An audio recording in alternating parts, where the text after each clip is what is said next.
तो चलिए शुरू करते हैं आज का सेशन।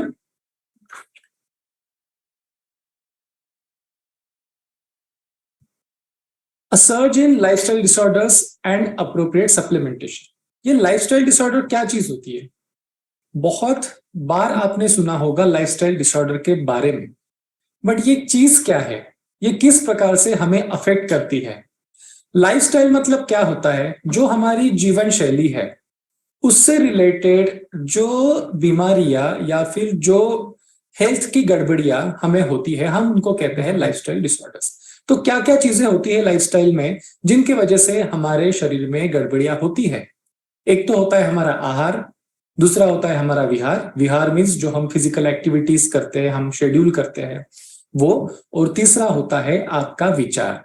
विचार मतलब कि आपके मन की शांति, आप किस प्रकार से सोचते हो, आप किस प्रकार से स्ट्रेस लेते हो और आप किस प्रकार से स्ट्रेस को हैंडल करते हो। ये तीनों चीजें मिला के बनाती है आपकी लाइफस्टाइल। और जब जब इस लाइफस्टाइल में गड़बड़ियां होती है, आपके डाइट में गड़बड़ियां होती है, आपके न्यूट्रिशन में गड़बड़ियां होती है, आपकी दिनचर्या में गड़बड़ियां होती है, खाने पीने के समय में, उठने सोने के समय में गड़बड़ियां होती है, और आपके मानसिक शांति जब जब डिस्टर्ब होती है, ये सारी चीजें मिला के इनवाइट करती है लाइफस्टाइल डिसऑर्डर्स, मतलब कि जीवन शैली जन्य बीमारियां।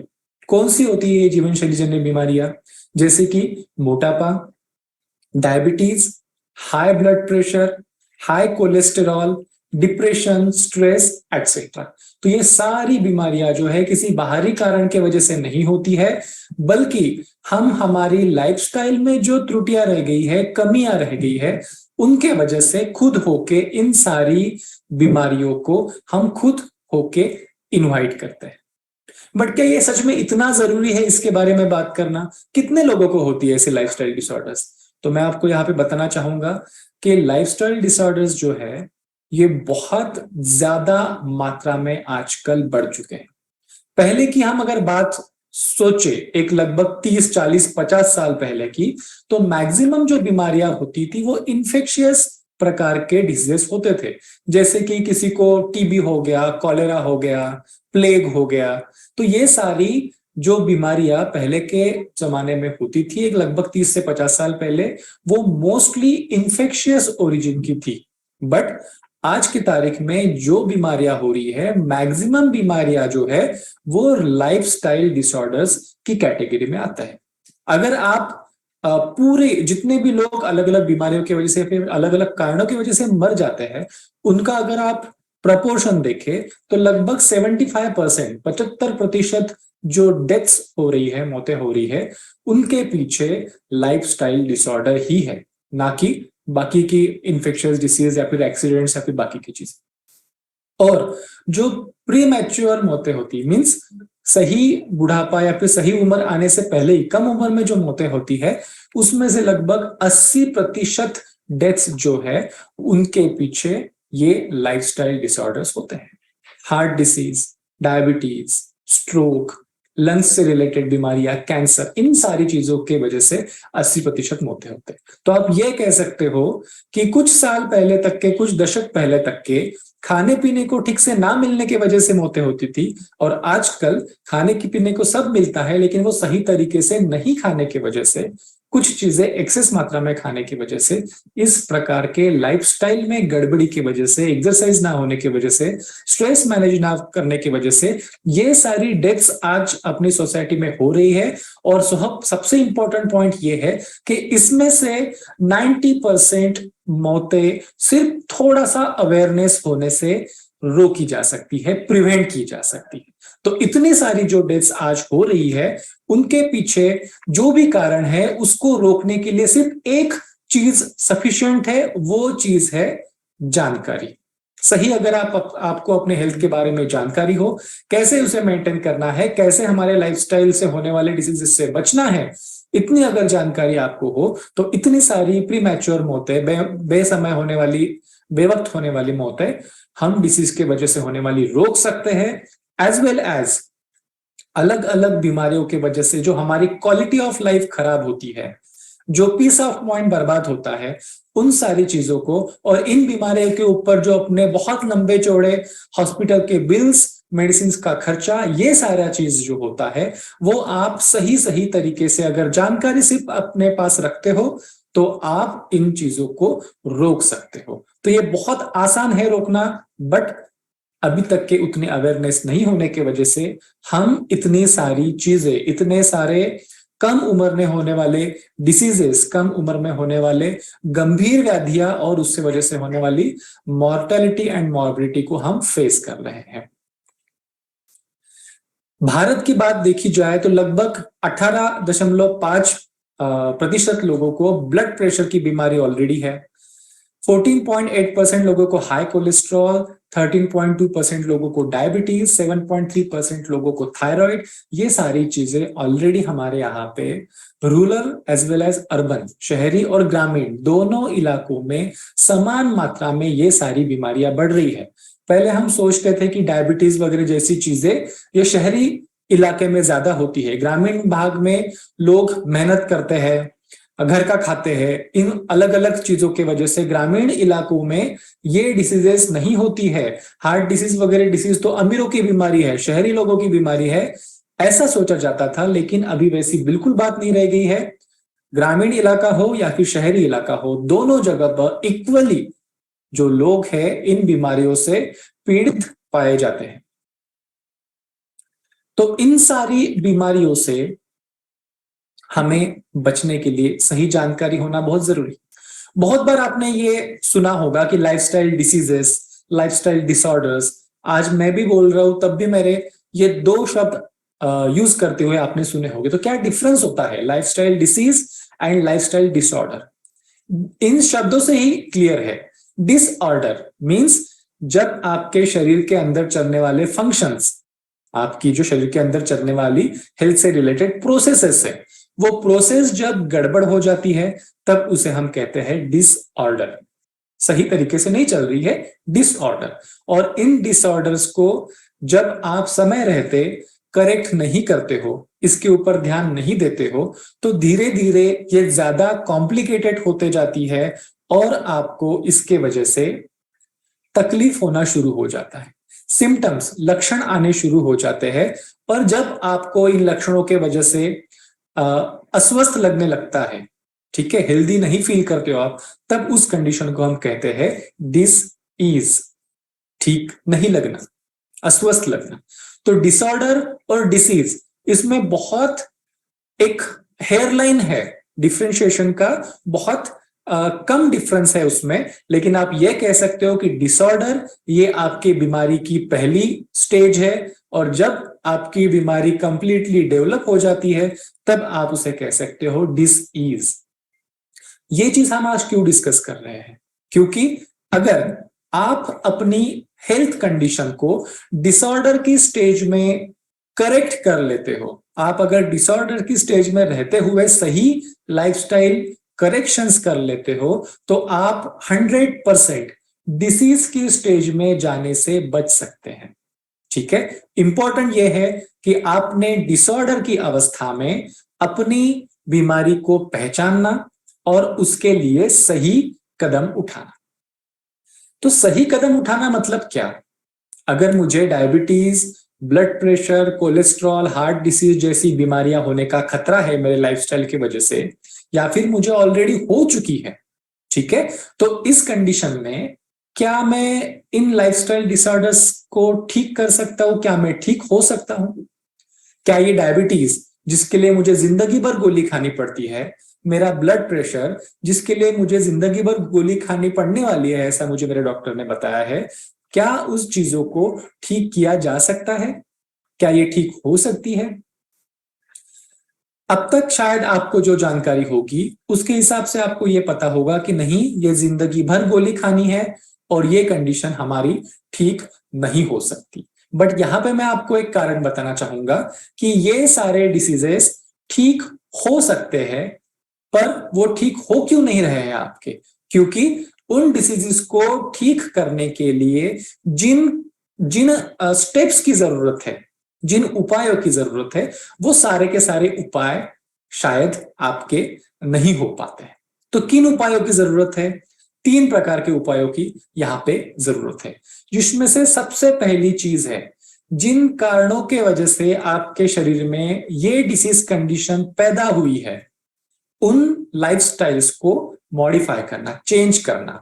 जिन कारणों की वजह से आपको ये diabetes, blood pressure, cholesterol, heart disease, thyroid, मोटापा, ये सारी चीजें हो रही है, उन आदतों को, खाने पीने के आदतों को, डेली आपका जो रूटीन है, उनको करेक्ट करना, अपने स्ट्रेस को मैनेज करना बहुत जरूरी है, ताकि ये डिसीज तैयार होने की जो प्रोसेस है वो वहीं पे रुक जाए और नए से डिसीज तैयार नहीं हो। सेकंड नंबर की स्टेज ये है कि आपने आपके ये जो लाइफस्टाइल के वजह से आपके शरीर के जो जो प्रोसेसेस गड़बड़ाई हुई है, जो जो ऑर्गन्स अफेक्ट हुए हैं, उन ऑर्गन्स को ठीक होने के लिए, क्योर होने के लिए, हील होने के लिए जिस प्रकार का सही पोषण चाहिए, ऑर्गन स्पेसिफिक पोषण चाहिए, वो पोषण आप अपने ऑर्गन्स को प्रोवाइड करें, अपने लीवर को, अपने हार्ट को, अपने लंग्स को, अपनी किडनी को, अपने ब्रेन को। अलग अलग ऑर्गन स्पेसिफिक पोषण होते हैं। जो जो ऑर्गन आपका अफेक्टेड है आपके लाइफस्टाइल डिसीज या फिर लाइफस्टाइल डिसऑर्डर की वजह से, उनके लिए सही पोषण प्रोवाइड करना, ताकि आपके बॉडी खुद अपने आप को हील कर सके। देखिए, डॉक्टर जो होते हैं वो आपको हील नहीं करते हैं, हील आपको आपकी बॉडी करती है। डॉक्टर क्या करते हैं कि आपकी बॉडी खुद को हील कर पाए, उसके लिए जो एनवायरमेंट, जो परिस्थितियां जरूरी है, उनको प्रोवाइड करने के लिए आपको सलाह करते हैं, आपको मदद करते हैं। ठीक है, आपकी बॉडी खुद को हील करने वाली है, और खुद खुद अपने आप को हील करने के लिए बॉडी को क्या चाहिए? सही प्रकार का न्यूट्रिशन चाहिए, सही प्रकार का पोषण चाहिए, सही प्रकार का एनवायरनमेंट चाहिए। तो सबसे इंपॉर्टेंट चीजों में से सेकंड चीज, इन चीजों में से ठीक होने के लिए और बचने के लिए यह है कि इन ऑर्गन्स को, अफेक्टेड ऑर्गन्स को सपोर्ट करने वाला सही सही न्यूट्रिशन आप अपने बॉडी को प्रोवाइड करें। और थर्ड नंबर पे पॉइंट आता है मेडिसिन। आप अपने लाइफस्टाइल को ठीक करने के बावजूद, आप अपने बॉडी को सही न्यूट्रिशन देने के बावजूद, जो चीजें आपकी कैपेसिटी से बाहर रह जाती है, उन्हें ठीक करने के लिए उतनी ही मात्रा में आपने मेडिसिन सही सही समय पे लेनी चाहिए। बट प्रैक्टिकली क्या होता है? प्रैक्टिकली हम इसको उल्टा कर देते हैं। अगर आपको लाइफस्टाइल डिसऑर्डर हुआ है तो आप मेडिसिन लेते हो और बाकी का भूल जाते हो। यही एक इंपॉर्टेंट कारण है जिसके वजह से लाइफस्टाइल डिसऑर्डर्स, फिर वो डायबिटीज हो, बीपी हो, कोलेस्ट्रॉल हो, हार्ट डिजीज हो, साल दर साल समय जैसे जैसे बीतते जाता है, ये इसमें से कोई भी बीमारी ठीक नहीं हो पाती। उल्टी हर साल आपकी मेडिसिन की डोज बढ़ जाती है, आपके डिसीजेस के कॉम्प्लिकेशंस बढ़ जाते हैं। अगर आपको डायबिटीज है तो 5 साल के अंदर डायबिटीज की मेडिसिन की संख्या इतनी बढ़ जाती है और डायबिटीज का कंट्रोल इतना कम हो जाता है कि आपको इंसुलिन लेना शुरू हो सकता है। और एक रिसर्च के हिसाब से ऐसा है कि अगर आपको डायबिटीज हो गया है तो 5 साल के अंदर अंदर उस डायबिटीज के कॉम्प्लिकेशन जैसे कि heart disease, kidney disease etcetera शुरू हो जाते हैं। सेम चीज आपके ब्लड प्रेशर, कोलेस्ट्रॉल, इन सारी चीजों की वजह से होती है। तो इसके मूल में क्या है? क्यों ये चीजें दवा खाने के बावजूद वर्सन होती जाती है? क्यों ये बीमारियां दवा गोली खाने के बावजूद बढ़ती ही जाती है, कम नहीं होती और बंद तो बिल्कुल नहीं होती? क्योंकि इन बीमारियों को ठीक करने के लिए जिन 3 चीजों की जरूरत है, उसमें से बहुत इंपॉर्टेंट 2 चीजें आप करते ही नहीं, या फिर आपको पता ही नहीं है। और ये सारी चीजें अगर इतनी इंपॉर्टेंट है तो आपके डॉक्टर क्यों नहीं बताते? आपके डॉक्टर बताते हैं। आपकी अगर कोई फाइल है, मेडिकल फाइल है, उसके लास्ट पेज में ये सारी चीजें लिखी होती है जो आप कभी पढ़ते ही नहीं हो, और पढ़ भी लिया तो उसके अमल में कैसे लाना है या फिर अमल में लाना है, उसका सीरियस नहीं होने की वजह से ये हो नहीं पाता है। अदरवाइज ये सारी चीजें पक्का ठीक हो सकती है। तो अब आपको जो पता है कि बीमारी से ठीक होने के लिए जो जरूरी 3 चीजें हैं, सबसे पहला लाइफस्टाइल करेक्ट करना, दूसरा सही पोषण अपने बॉडी के लिए प्रोवाइड करना, और तीसरा जो इन लाइफस्टाइल और पोषण से कंट्रोल नहीं हो रहा है, उन पोर्शन ऑफ डिसीज के लिए सही मात्रा में दवा और सही मात्रा में इन्वेस्टिगेशन करते रहना। ये 3 चीजें जरूरी है। दवा तो आप अपने डॉक्टर की सलाह से ले रहे होंगे, या फिर जिनको भी डिसीज है वो उन्होंने लेना चाहिए, बट जो आपके शरीर के लिए जरूरी न्यूट्रिशन है, जो डिसीज की वजह से आपके शरीर के अंग कमजोर होते हैं, उनके लिए जो पोषण है उसके लिए होता है फंक्शनल न्यूट्रिशन। नेचुरामोर का डेली न्यूट्रिशन क्या होता है, ये लास्ट फ्राइडे के सेशन में हमने देखा। डेली न्यूट्रिशन क्या चीज होती है, जो हमारे दिन प्रतिदिन का शरीर का क्षय होता है, वियर एंड टियर होता है, उसको हील करने के लिए, उसको सप्लीमेंट करने के लिए जो रोज आपको खाना पड़ता है, एक हेल्दी पर्सन को भी खाना पड़ता है, वो होता है डेली न्यूट्रिशन। बट जब आपके शरीर में कोई स्पेसिफिक कंडीशन है जो हर किसी को नहीं होगी शायद, जैसे मान लीजिए आपके लीवर कमजोर है, मान लीजिए आपका शुगर कंट्रोल ठीक नहीं है, आपका बीपी बढ़ रहा है, तो ये अलग अलग स्पेसिफिक कंडीशंस हो रही है। आपके बोन्स कमजोर है, जॉइंट पेन है, तो ये अलग अलग स्पेसिफिक कंडीशन है। तो इन स्पेसिफिक कंडीशन के हिसाब से जो अलग प्रकार का स्पेशलाइज्ड न्यूट्रिशन आपकी बॉडी को जरूरी होता है, उस न्यूट्रिशन को कहते हैं फंक्शनल न्यूट्रिशन। तो आज हम जो बात कर रहे हैं वो है नेचुरामोर का फंक्शनल न्यूट्रिशन। तो ये जो फंक्शनल न्यूट्रिशन है, विशिष्ट प्रकार के हर्ब्स, विशिष्ट प्रकार के विटामिन एंड मिनरल्स, विशिष्ट प्रकार की वनस्पतियां, इनसे निकले हुए पावरफुल एक्सट्रैक्ट्स, इनसे बनी हुई ये टैबलेट्स एंड कैप्सूल्स है, जो आपके शरीर के विशिष्ट अवयव, विशिष्ट ऑर्गन, उनकी कमजोरियों को ठीक करने के लिए, उनका सही पोषण हो, उनमें सही हीलिंग कैपेसिटी डेवलप हो, इन कामों के लिए स्पेसिफिकली डिजाइन किए गए हैं। तो चलिए हम स्टार्ट करते हैं हमारे पहले प्रोडक्ट से। लाइफस्टाइल डिसऑर्डर्स के बाद में सबसे पहला नाम जो हमारे दिमाग में आता है, मैंने भी अभी बोलते बार 2-3 बार आपको जिक्र किया कि सबसे पहला नाम जो आता है वो नाम है डायबिटीज या फिर मधुमेह। तो क्या आपको पता है कि हमारे भारत में 7.5 करोड़ लोग हैं जिनको ऑलरेडी डायबिटीज है, और 7.5 करोड़ लोग ऐसे हैं जो इंपेयर्ड ग्लूकोज टॉलरेंस, मतलब जिनका शुगर हजम करने का सिस्टम गड़बड़ाया हुआ है और वो डायबिटीज में एंटर करने के दरवाजे पे खड़े हैं। इतनी सारी मात्रा में हमारे इंडिया में डायबिटीज के पेशेंट हैं। अभी इंडिया दुनिया में डायबिटीज में सेकंड नंबर पे है, जो 2025 तक के फर्स्ट नंबर में जाने का वर्ल्ड हेल्थ ऑर्गेनाइजेशन का अनुमान है। बाकी किन चीजों में नंबर 1 हो या ना हो, लेकिन 2025 तक के इंडिया डायबिटीज में नंबर 1 होने के पूरे चांसेस है। हमारे यहाँ पे जितनी सारी डिसीजेस होती है, डेथ्स होती है, उसमें डायबिटीज का एक बहुत बड़ा एज ए रूट कॉज होता है। डायबिटीज से आगे होने वाले complications, heart disease, stroke etcetera. तो ये डायबिटीज जो है ये बहुत कॉम्प्लिकेटेड टाइप का डिसीज है और इससे बहुत ज्यादा लोग हमारे सोसाइटी में अफेक्टेड है।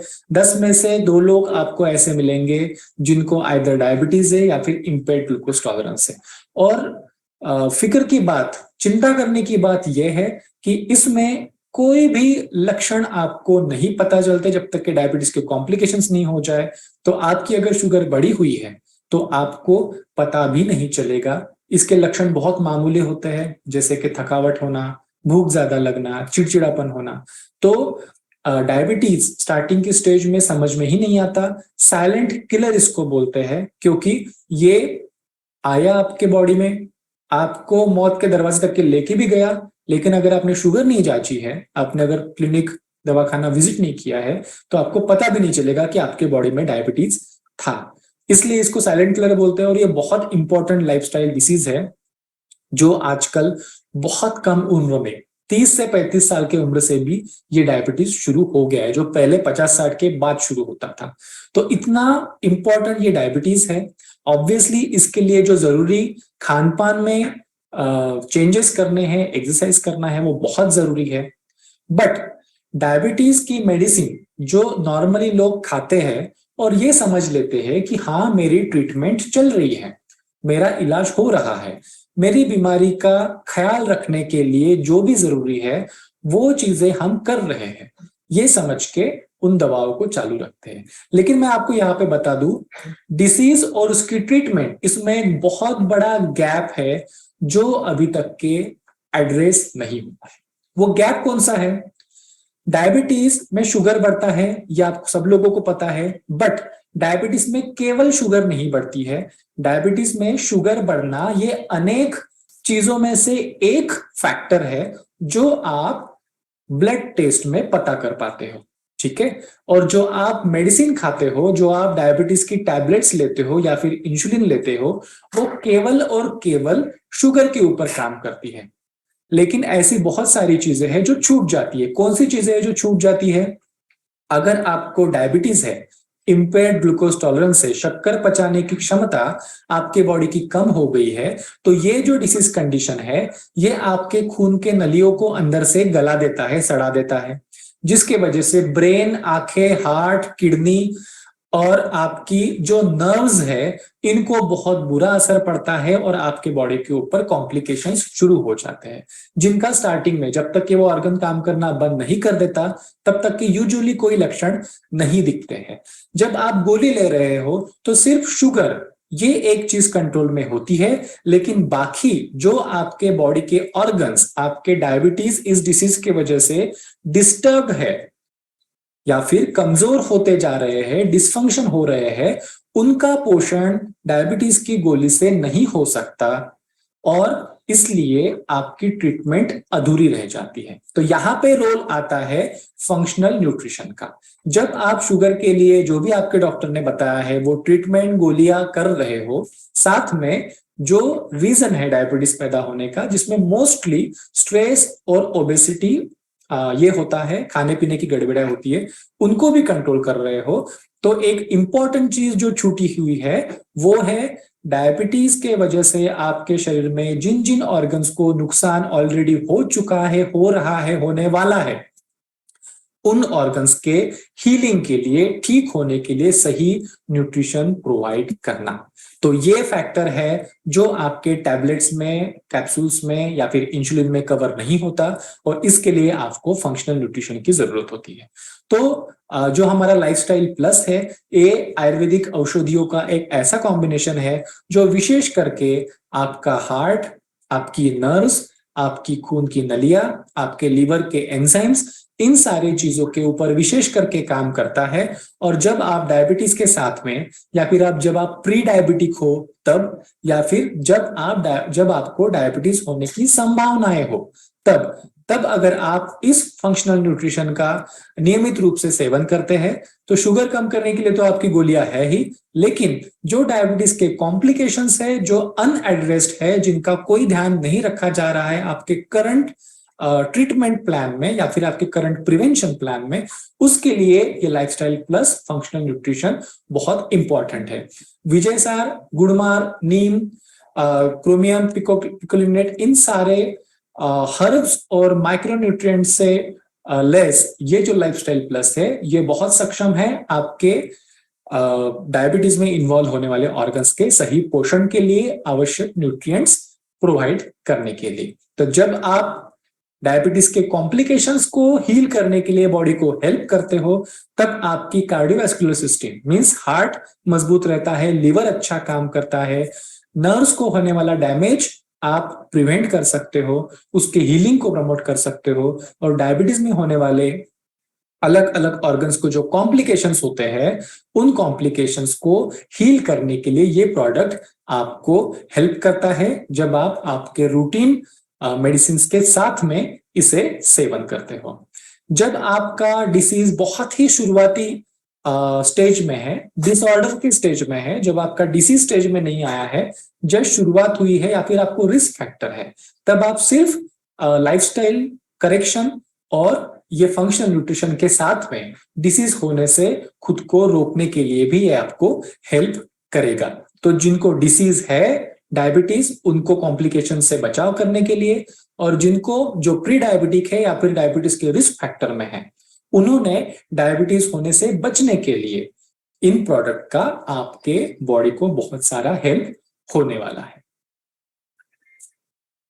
आपने ये सुना होगा कि जो रिसेंट पैंडेमिक होके गया है तब जिन जिन लोगों को बाकी डिसीजेस थे जैसे कि डायबिटीज, हार्ट डिसीज, ऐसे लोगों को बहुत ज्यादा परेशानियां हुई है और ऐसे लोगों की बहुत ज्यादा मौतें भी हुई है। और तब आपने ये भी सुना होगा कि जिसकी भी इम्यूनिटी कम है उन लोगों को पैंडेमिक में बहुत ज्यादा नुकसान हुआ है। तो ये इम्यूनिटी होती क्या है, इस इम्यूनिटी से हमारा बचाव कैसे होता है? क्या अगर मैं पैंडेमिक में बच गया इसका मतलब मेरी इम्यूनिटी बहुत अच्छी है? तो ये इम्यूनिटी को बढ़ाने के लिए एग्जैक्टली करना क्या चाहिए और इसको क्यों बढ़ाना चाहिए? एक सिंपल चीज आपको मैं बताता हूं। जो आजकल हम किसी भी डिसीज का ट्रीटमेंट के बारे में जब सोचते हैं तब हम उसके लिए क्या प्रकार की दवाएं देते हैं? अगर वायरल डिसीज हुआ है तो हम उसको एंटीवायरल देते हैं, अगर बैक्टीरियल इन्फेक्शन हुआ है तो हम उसको एंटीबायोटिक देते हैं, अगर फंगल इन्फेक्शन हुआ है तो हम उसको एंटी फंगल देते हैं। मींस जिस कारण के वजह से हमारे बॉडी में इन्फेक्शन जैसी चीज होती है उस माइक्रोस्कोप मींस उस सूक्ष्म जीवाणु को या फिर विषाणु को मारने के लिए हम सारे हथियार लेके तैयार हो जाते हैं। लेकिन ऐसा कोई भी उपाय नहीं है जिससे 100% जीवाणु, विषाणु, फंगस को मारा जा सके।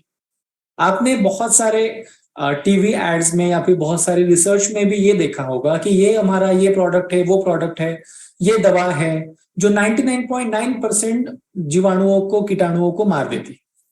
अच्छी बात है, बहुत सारे को मार देती है, बट ये याद रखिए जो 0.01% बच जाते हैं उनके बच्चे उन उपायों को रेजिस्टेंस होते हैं। मतलब जो नई जनरेशन है इन बैक्टीरियाज की, वायरसेस की, जो नए स्ट्रेन है, जो नए म्यूटेशंस है, उनके ऊपर हमारी दवाइयां बिल्कुल काम नहीं करती।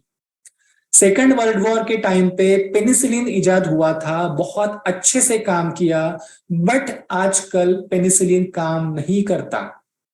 जो एंटीबायोटिक्स की जनरेशंस इसके पहले 10 साल पहले, 20 साल पहले, 30 साल पहले इन्वेंट की गई थी और बहुत अच्छा काम करती थी, आजकल वो एंटीबायोटिक्स काम नहीं करते। गए 8 सालों से साइंटिस्ट लोग एक भी नया एंटीबायोटिक नहीं निकाल पाए हैं। और अभी जो अवेलेबल मेडिसिन है, मैं डॉक्टर हूं, मुझे पता है कि जो आईसीयू में एडमिटेड पेशेंट होता है उनके ऊपर दवाएं काम नहीं करती। ये आईसीयू संभालने वाले डॉक्टर के पीछे सबसे बड़ा चैलेंज है।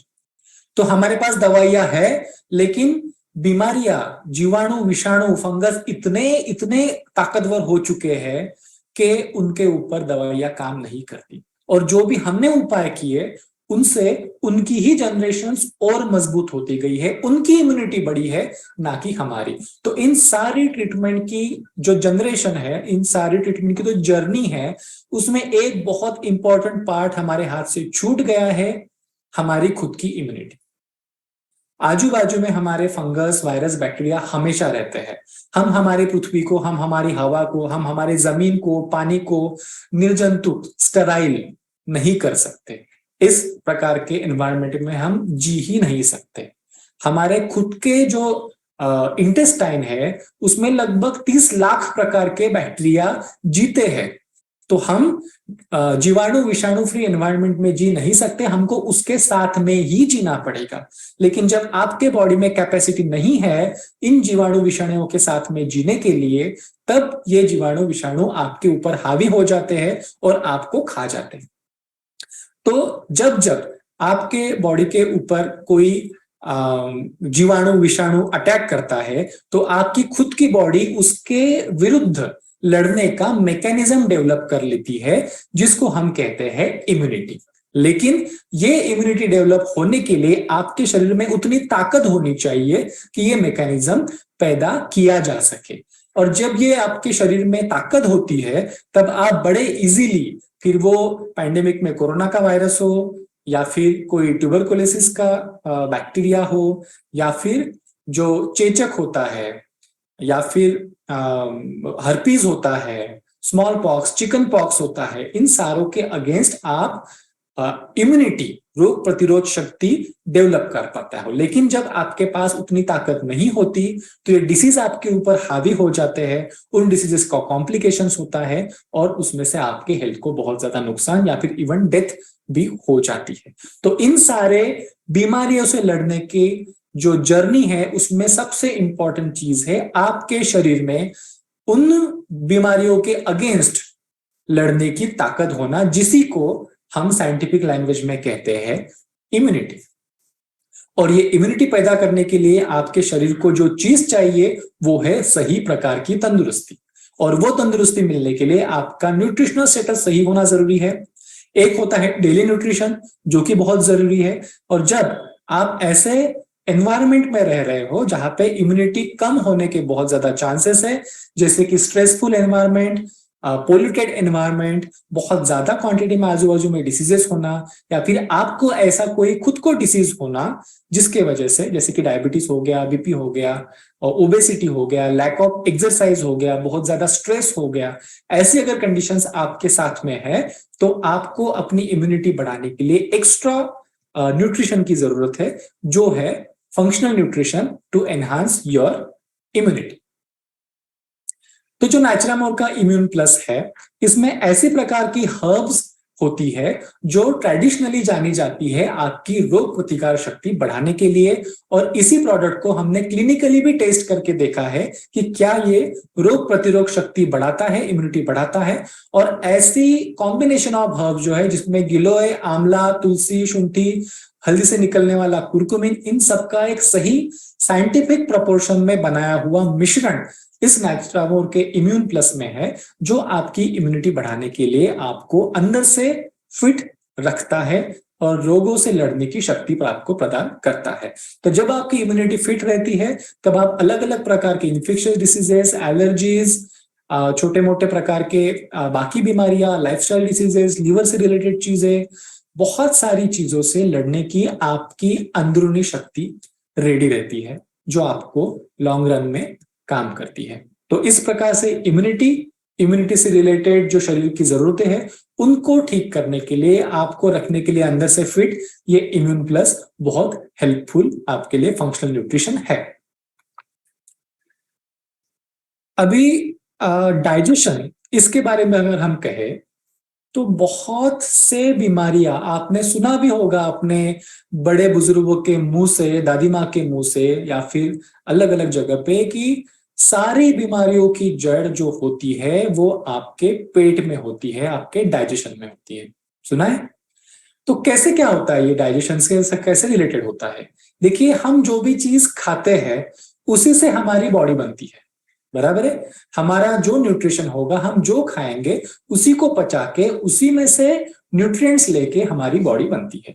अगर आप बहुत अच्छे क्वालिटी का खाना खा रहे हो लेकिन आपकी डाइजेस्टिव सिस्टम इतनी मजबूत नहीं है कि वो उस खाने को पचा सके, उस खाने में से निकलने वाले जो पोषक रस है उसको एब्सॉर्ब कर सके, और बॉडी में जाने के बाद उन पोषक रसों से आपकी बॉडी का पुनर्निर्माण, जो हीलिंग है, उसको कर सके, ये प्रोसेस अगर नहीं होती है तो आपने जो भी खाना खाया, जो भी दवा खाई, जो भी न्यूट्रिशनल सप्लीमेंट खाया, जो भी आपने खाया, जो आपके शरीर को नहीं लगेगा। ठीक है? जो डाइजेशन है ये हमारा फर्स्ट लाइन ऑफ डिफेंस है। हमारे भोजन के माध्यम से बहुत सारी गलत चीजें जो बॉडी को नहीं चाहिए, जो डिसीज तैयार कर सकती है, एलर्जीज तैयार कर सकती है, जो विष होती है आपके लिए, ऐसी बहुत सारी चीजें जाने अनजाने में हमारे पेट में, हमारे शरीर में चली जाती है, लेकिन वो आपके खून तक के नहीं जाए, इसके लिए फर्स्ट लाइन ऑफ डिफेंस, आपको प्रोटेक्ट करने के लिए, आपको बचाने के लिए सबसे पहली जो लाइन है सैनिकों की डिफेंस की, वो होता है आपका डाइजेस्टिव सिस्टम। तो इसको अगर आप फिट रख सकते हो तो बहुत बड़ा हेल्प आपकी हेल्थ को होता है, आपकी इम्यूनिटी को भी होता है। तो लगभग 56% जो इंडियन फैमिलीज है उसमें हमको ये पता चला है रिसर्च में कि डाइजेस्टिव प्रॉब्लम कोई ना कोई होती है, और 22% इंडियंस मीन्स हर 5 में से एक बंदे को कॉन्स्टिपेशन का, पेट ठीक से साफ न होने का प्रॉब्लम होता है, और ये अगर चीजें डाइजेस्टिव प्रॉब्लम्स अगर लंबे समय तक के आपके बॉडी में रहते हैं तो उसमें से अलग अलग प्रकार के डिसीजेस, फिर वो एसिडिटी हो, माइग्रेन हो, स्किन डिसीजेस हो, कोलेस्ट्रॉल हो, बहुत सारे डिसीजेस आपके डाइजेस्टिव सिस्टम ठीक नहीं होने की वजह से आपको होते हैं। हमारे शरीर में जो रोज की डाइजेस्टिव प्रोसेस चलती है उसमें से जैसे पोषक रस बनते हैं, ठीक है, उसी के साथ में कुछ वेस्ट मटेरियल भी बनता है। वो वेस्ट मटेरियल टॉक्सिन्स होता है, विषैला होता है, हमारे बॉडी को अनवांटेड होता है, उसको समय समय पे बॉडी के बाहर कंप्लीटली फेंक देना, बॉडी को डिटॉक्स करना बहुत जरूरी है। वो अगर आप नहीं कर पाते हो तो ये टॉक्सिन्स आपके शरीर में रह जाते हैं और अलग अलग प्रकार के प्रॉब्लम्स को क्रिएट कर सकते हैं। नेचुरामोर का जो इजी डिटॉक्स है उसमें सेना, अरगवत, यष्टि मधु, हरितकी, शुंठी, आमलकी जैसी आयुर्वेदिक हर्ब्स है जो आपके इंटेस्टाइन के हेल्थ का ख्याल रखती है, आपके डाइजेशन को इंप्रूव करती है, आपके पोषण में से जो न्यूट्रिशनल जूसेस बनते हैं उसको ढंग से एब्सॉर्ब कर पाए, इस प्रकार से आपके इंटेस्टाइन को, डाइजेस्टिव सिस्टम को कंडीशन करती है और आपका पेट ठीक से साफ हो, इसके लिए ठीक से डिटॉक्स हो, इसके लिए जरूरी जो इंटेस्टाइन की हेल्थ है और इंटेस्टाइन की आंतों की जो मूवमेंट है उनको रेगुलराइज करने के लिए इजी डिटॉक्स आपको हेल्प करता है। जब आपका डाइजेस्टिव सिस्टम फिट रहता है तो डाइजेस्टिव सिस्टम से रिलेटेड इम्यूनिटी, डाइजेस्टिव सिस्टम से रिलेटेड डिसीजेस से, डिसऑर्डर से बचना, ये चीजें आपकी बाय द वे ही हो जाती है। तो जिन लोगों को डाइजेस्टिव प्रॉब्लम्स है उनको इजी डिटॉक्स डेफिनेटली हेल्प करता है, लेकिन जिन्हें डाइजेस्टिव प्रॉब्लम्स नहीं है ऐसे लोगों ने भी कम से कम हफ्ते में एक बार, से फॉर एग्जांपल आपको संडे को छुट्टी है तो सैटरडे नाइट को अगर आप इजी डिटॉक्स लेते हो और वीकली वंस आप अपने इंटरनल सिस्टम को फ्लश आउट करते हो, क्लीन करते हो, डिटॉक्स करते हो, तो जिनको डाइजेस्टिव प्रॉब्लम नहीं भी है उन लोगों के लिए हेल्थ अच्छी रखने के लिए इजी डिटॉक्स ये एक बहुत अच्छा एक प्रकार का आपके इंटरनल डाइजेस्टिव सिस्टम का सर्विसिंग है, ऐसा आप समझ सकते हो। तो जिनको प्रॉब्लम है उन्होंने प्रॉब्लम के हिसाब से रेगुलरली लेना चाहिए, लेकिन जिनको प्रॉब्लम नहीं है उन्होंने अंदर से फिट रहने के लिए इजी डिटॉक्स एटलीस्ट हफ्ते में एक बार तो जरूर लेना चाहिए। डाइजेशन से बाद एक इंपॉर्टेंट चीज आती है नींद। आपने ये भी सुना होगा कि बहुत सारी बीमारियों की जड़ जो है वो स्ट्रेस में है। आजकल infertility, diabetes, depression, blood pressure, नींद ना आना, ये सारी चीजें आपकी स्ट्रेस से रिलेटेड है। स्ट्रेस तो होना ही है, जीरो स्ट्रेस किसको होता है? जो जिंदा है उसको तो नहीं होता।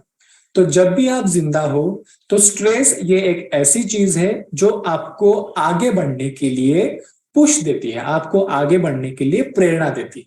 लेकिन जब आपका स्ट्रेस आपके बॉडीली जो सहन शक्ति है उससे ज्यादा हो जाता है, तब यही स्ट्रेस जो अदरवाइज आपके लिए हेल्पफुल साबित होता था, आपको प्रेरणा देता था, वही स्ट्रेस आपके डिप्रेशन का, आपकी बीमारियों का और आपके बर्नआउट का कारण बन जाता है।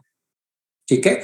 और स्ट्रेस में से बाहर निकलने के लिए अलग अलग उपाय जो होते हैं उसमें से सबसे इंपॉर्टेंट उपाय ये है कि आपके ब्रेन को विश्रांति मिले, रेस्ट मिले, जो तब मिलती है जब आप अच्छी नींद लेते हो, अच्छी क्वालिटी की डीप स्लीप लेते हो। ठीक है। तो ये अच्छी स्लीप आना, 8 घंटे की साउंड स्लीप आना आपके ब्रेन के रेस्ट के लिए, आपके जो मानसिक सिस्टम है उसकी हीलिंग के लिए बहुत जरूरी है। अगर आप स्टडी करने वाले एज ग्रुप में आते हैं तो जो भी आपने पढ़ाई की है वो यूजुअली आपके टेम्पररी मेमोरी में रहती है। टेम्पररी मेमोरी में से चीजें परमानेंट मेमोरी में जाने के लिए भी आपको अच्छी नींद लेना बहुत जरूरी है, अदरवाइज वो पढ़ाई आपकी परमानेंट मेमोरी में नहीं जाएगी। अगर आप ऐसी सिस्टम में काम करते हो जहां पे आपका ब्रेन जो है आपकी रोजगार का जरिया है, मींस आप दिमागी काम करते हो, तब भी आपका दिमाग चुस्त और रिस्पॉन्सेस क्विक और मेमोरी सही होने के लिए आपके ब्रेन को सही रेस्ट मिलना जरूरी। और सही रेस्ट मिलने के लिए आपको बहुत सारे कई बार प्रयास करने पड़ते हैं नींद आने के लिए, क्योंकि आपको नींद सही समय पे नहीं आती। बहुत सारे लोग जो है उनको स्लीप रिलेटेड प्रॉब्लम्स उन्होंने रिपोर्ट किए हुए हैं कि हमको ठीक से नींद नहीं आती, जल्दी टूट जाती है, देर से नींद आती है, एक बार रात को आंख खुल जाए तो फिर से नींद नहीं आती है, या फिर रात भर सपने आते रहते हैं, उठने के बाद फ्रेश नहीं लगता, रेस्ट हुए जैसा नहीं लगता, या फिर और रिलेटेड कुछ चीजें। तो ये सारी चीजें जो है वो स्लीप रिलेटेड प्रॉब्लम्स है। और अगर आपको अपने स्ट्रेस से लड़ना है, अपने ब्रेन को शार्प करना है, तो ब्रेन को रेस्ट देने के लिए स्लीप की क्वालिटी अच्छी होनी बहुत जरूरी है। अगर आपकी स्लीप की क्वालिटी अच्छी नहीं है तो आपको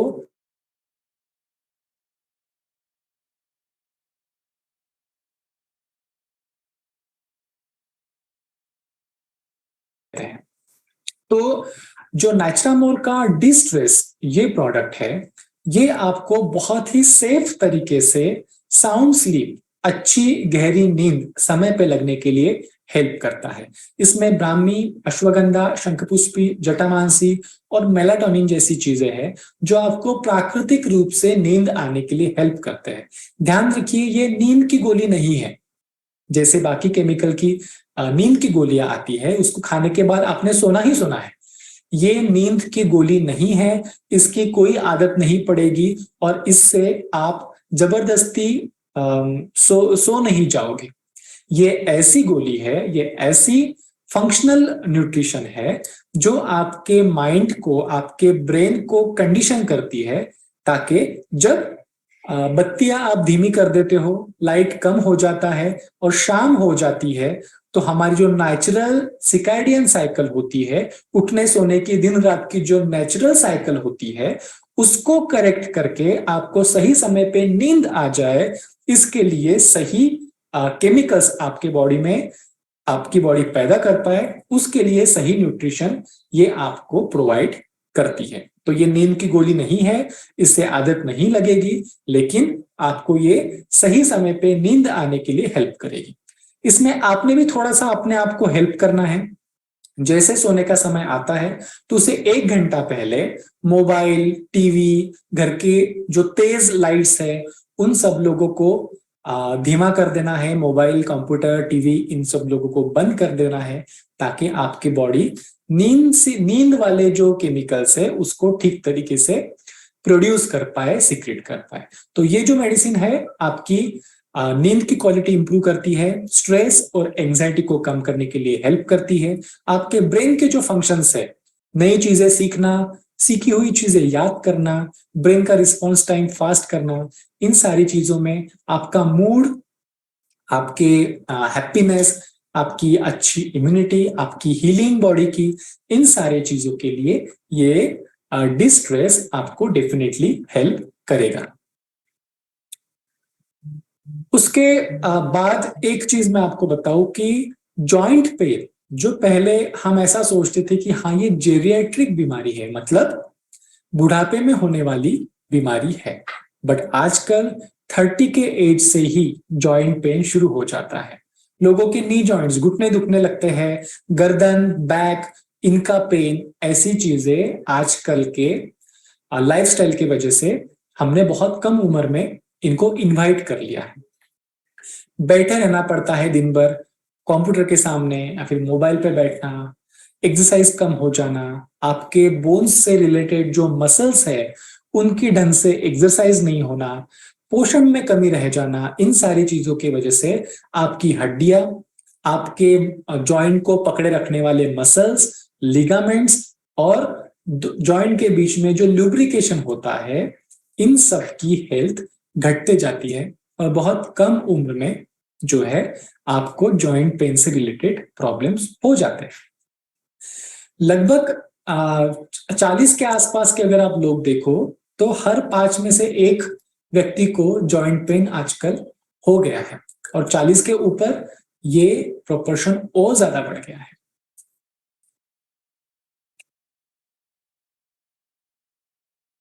क्यों जरूरी है जॉइंट के और बोन्स के हेल्थ को इतना ज्यादा ध्यान देना? आपके पूरी बॉडी का वजन आपके जॉइंट्स उठाते हैं, जॉइंट से रिलेटेड मसल्स उठाते हैं।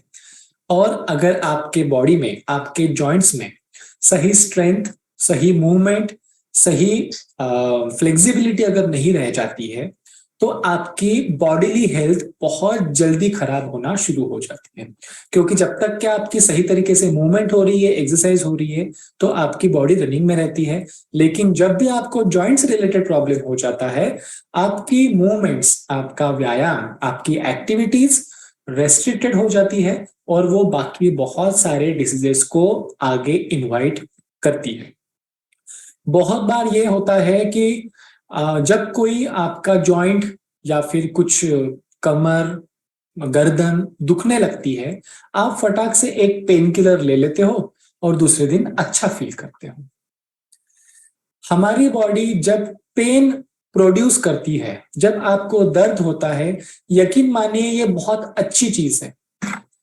ये जो पेन है ये आपको बताता है कि आपने उस अवयव का, उस ऑर्गन का ख्याल रखना है, उसको हील करने के लिए प्रयास करना है, उसको ठीक करने के लिए सही न्यूट्रिशन लेना है।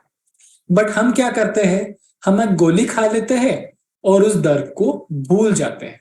वो दर्द वही रहता है, बस आपका जो ब्रेन है उस दर्द को सेंस करना, उस दर्द को फील करना कुछ घंटों के लिए वो गोली ब्लॉक कर देती है। मीन्स ये तो ऐसी चीज हुई कि मेरे घर में आग लगी हुई है और मैंने आंखों के ऊपर पट्टी बांध ली ताकि मुझे वो घर की आग नहीं दिख पाई। ठीक है, तो ये आपकी प्रॉब्लम का सॉल्यूशन कतई नहीं है।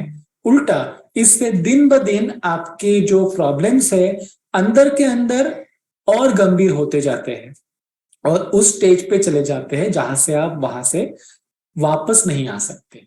इसलिए जब भी आप जॉइंट पेन या फिर किसी भी प्रकार के गर्दन का पेन, बैक पेन, इसके उसको अनुभव करते हैं, उसके स्टार्टिंग में हो या फिर आप उसको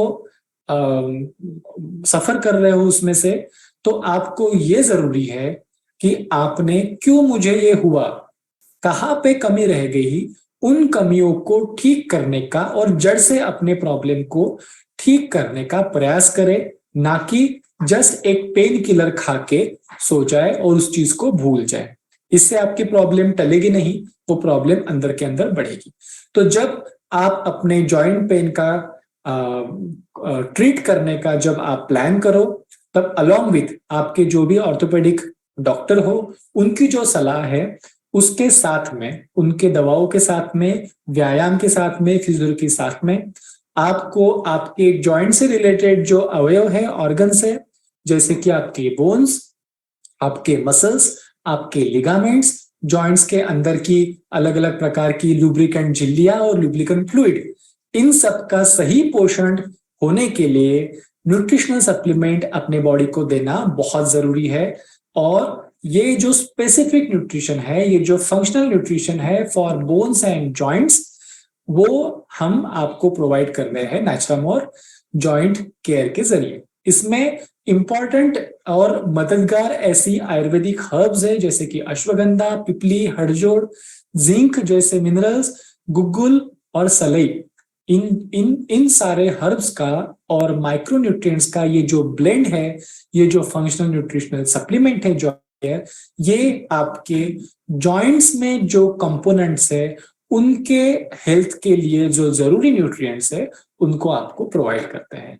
तो अलोंग विथ एक्सरसाइज, अगर आप ये फंक्शनल न्यूट्रिशन लेते हो तो आपकी बॉडी की खुद को हील करने के लिए जो भी प्रयास चलते रहते हैं, उसके लिए जरूरी न्यूट्रिएंट्स, जरूरी पोषक तत्व आपके बॉडी को मिलेंगे और आप इनमें से जल्दी बाहर आ सकते हो।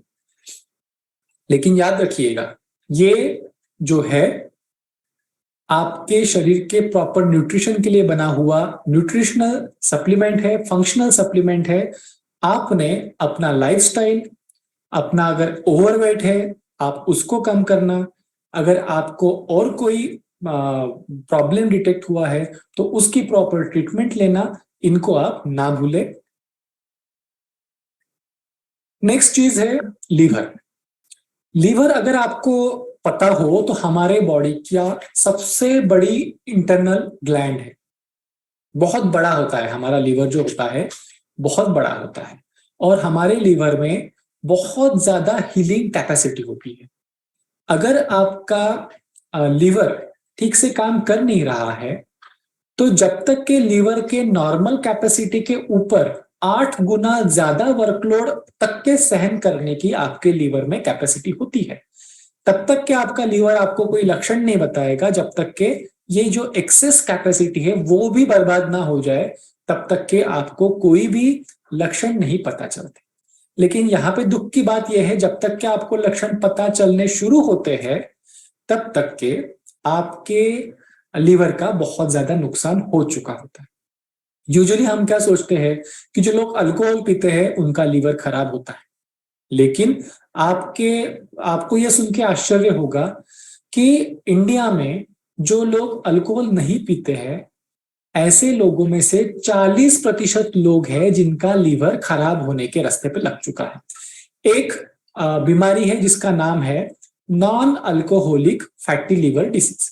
जो लोग अल्कोहल पीते हैं उनको अल्कोहलिक फैटी लिवर डिसीज होता है, लेकिन अल्कोहल नहीं पीने वाले लोगों को non alcoholic fatty liver disease होता है, जिसके पीछे खास करके लीवर के ऊपर आया हुआ ओवरलोड और आपके शरीर के ऊपर बढ़ती हुई चर्बी, खास करके आपके जो पेट के ऊपर बढ़ने वाली चर्बी है वो रिस्पॉन्सिबल होती है।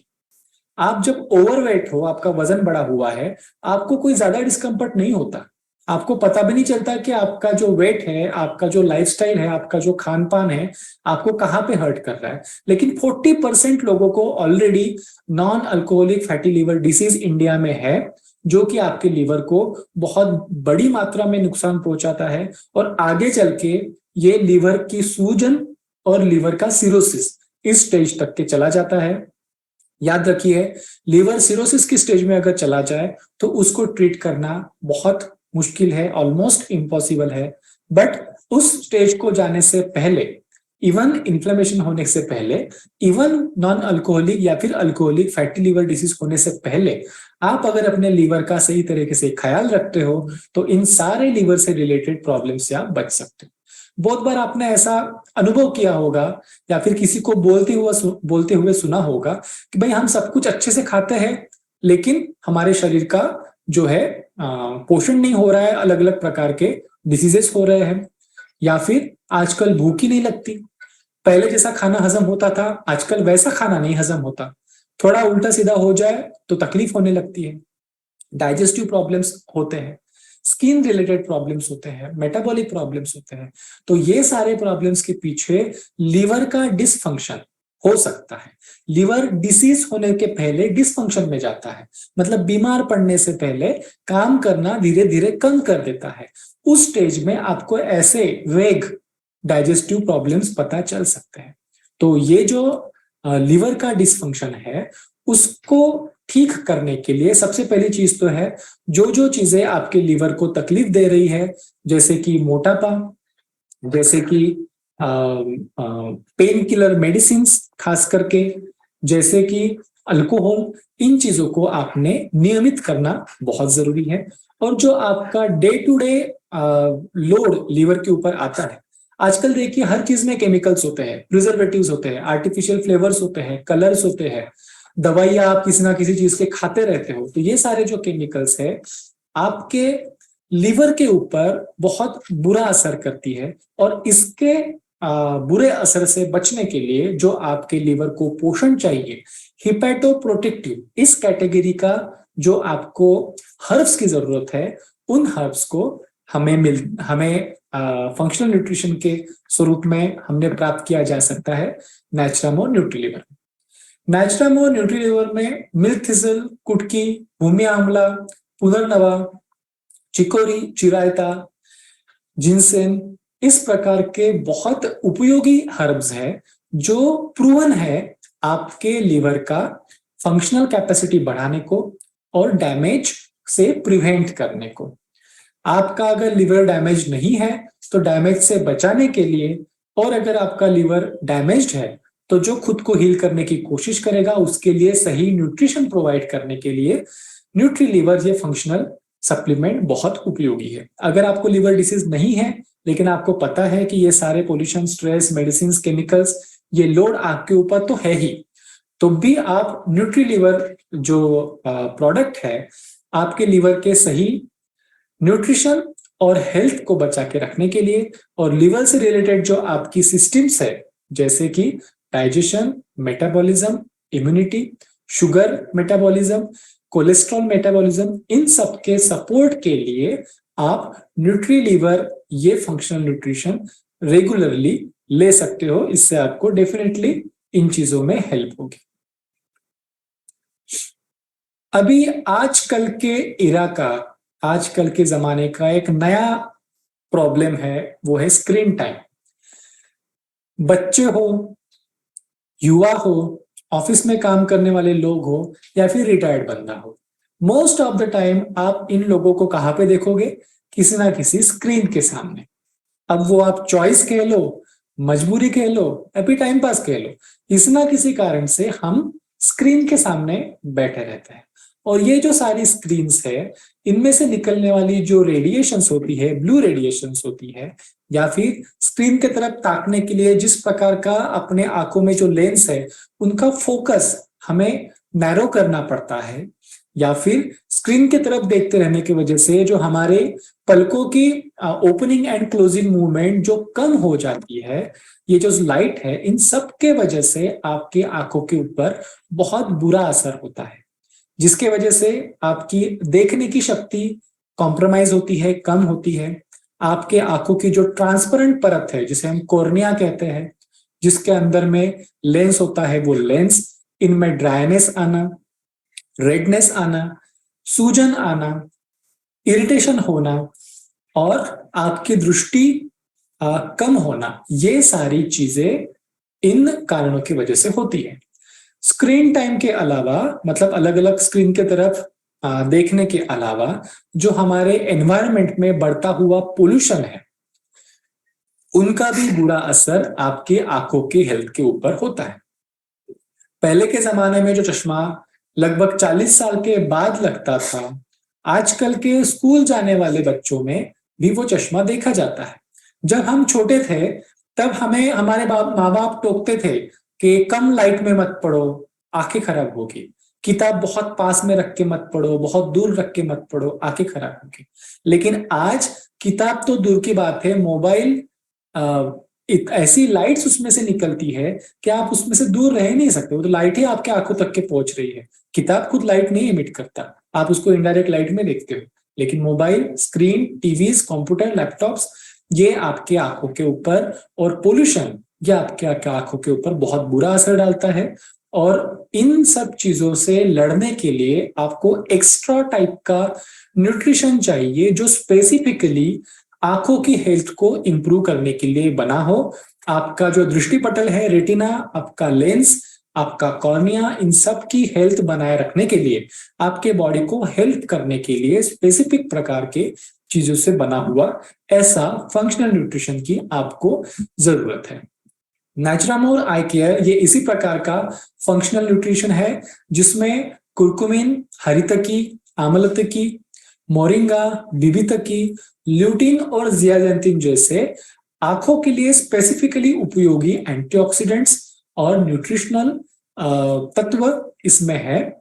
तो अगर आप पढ़ाई करने वाले एज ग्रुप में हो, या फिर आप रेगुलरली स्क्रीन के सामने बैठने वाले, काम करने वाले एज ग्रुप में हो, या फिर आप घर में बैठ के टीवी देखना बहुत ज्यादा पसंद करते हो, तो आपके लिए ये प्रोडक्ट बहुत हेल्पफुल है।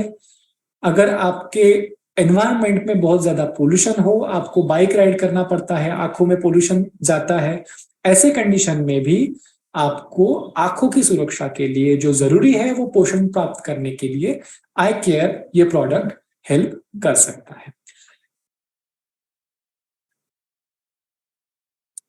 नेक्स्ट अगर हम एक बात करें तो हमारा एक नेक्स्ट प्रोडक्ट है जिसका नाम है मेंस वेलनेस। मेंस वेलनेस के बारे में अलग से बात करने की क्या जरूरत है? मेन एंड वीमेन, पुरुष और स्त्री, ये अंदरूनी इनकी बनावट अलग अलग है, हार्मोन्स की लेवल अलग अलग होती है, इनके काम करने के तरीके भी अलग अलग होते हैं, और इनके स्ट्रेस के, इनके परेशानियों के कारण भी अलग अलग होते हैं। एक रिसेंट स्टडी के हिसाब से पुरुषों में स्ट्रेस की लेवल और स्ट्रेस की वजह से होने वाले प्रॉब्लम्स बहुत ज्यादा, लगभग स्त्रियों के तुलना में 3 गुना पाए गए हैं। अलग अलग प्रकार की पोषण की कमियां, अलग अलग प्रकार के जो स्ट्रेस फैक्टर्स है, उससे फिजिकल स्टेमिना भी पुरुषों में कम होता हुआ पाया गया है। स्ट्रेस फैक्टर की वजह से और पोषण की कमी की वजह से इनफर्टिलिटी और सेक्सुअल डिसफंक्शन, इस प्रकार के प्रॉब्लम्स भी पुरुषों में आजकल बहुत कम एज में पाए गए हैं। 40 के ऊपर वाले मेल्स में हर 4 में से एक पुरुष को सेक्सुअल डिसफंक्शन की कंप्लेंट करते हुए सुना गया है। तो ये सारे जो मेल हेल्थ स्पेसिफिक प्रॉब्लम्स है, जैसे कि मेंटल वेलबींग मतलब मानसिक शांति, फिजिकल स्टेमिना, फिजिकल काम करना के लिए जो जरूरी है वो शक्ति आपके अंदर होना, ये सारी चीजें जो है आपके हार्मोन्स के ऊपर बहुत गलत तरीके से इम्पैक्ट करती है, जिससे आगे चल के आपको मेल हार्मोन से रिलेटेड प्रॉब्लम्स होते हैं। तो इन सारी साइकिल्स को कट करने के लिए, इन सारे दुष्परिणामों से बचने के लिए पुरुषों ने अपने हेल्थ का, अपने न्यूट्रिशन का, अपने स्ट्रेस मैनेजमेंट का, अपनी फिजिकल फिटनेस का अच्छे से ख्याल रखना बहुत जरूरी है, क्योंकि ये चीजें अगर नहीं रही तो आगे बहुत सारे कॉम्प्लिकेशंस इन चीजों के होते हैं। पुअर डाइट, ठीक से खान पान नहीं होना, high pressure job, physical activity नहीं होना, अनहेल्दी लाइफस्टाइल्स, ये सारी चीजें आगे चल के सेक्सुअल डिस्फंक्शंस में भी जाती है।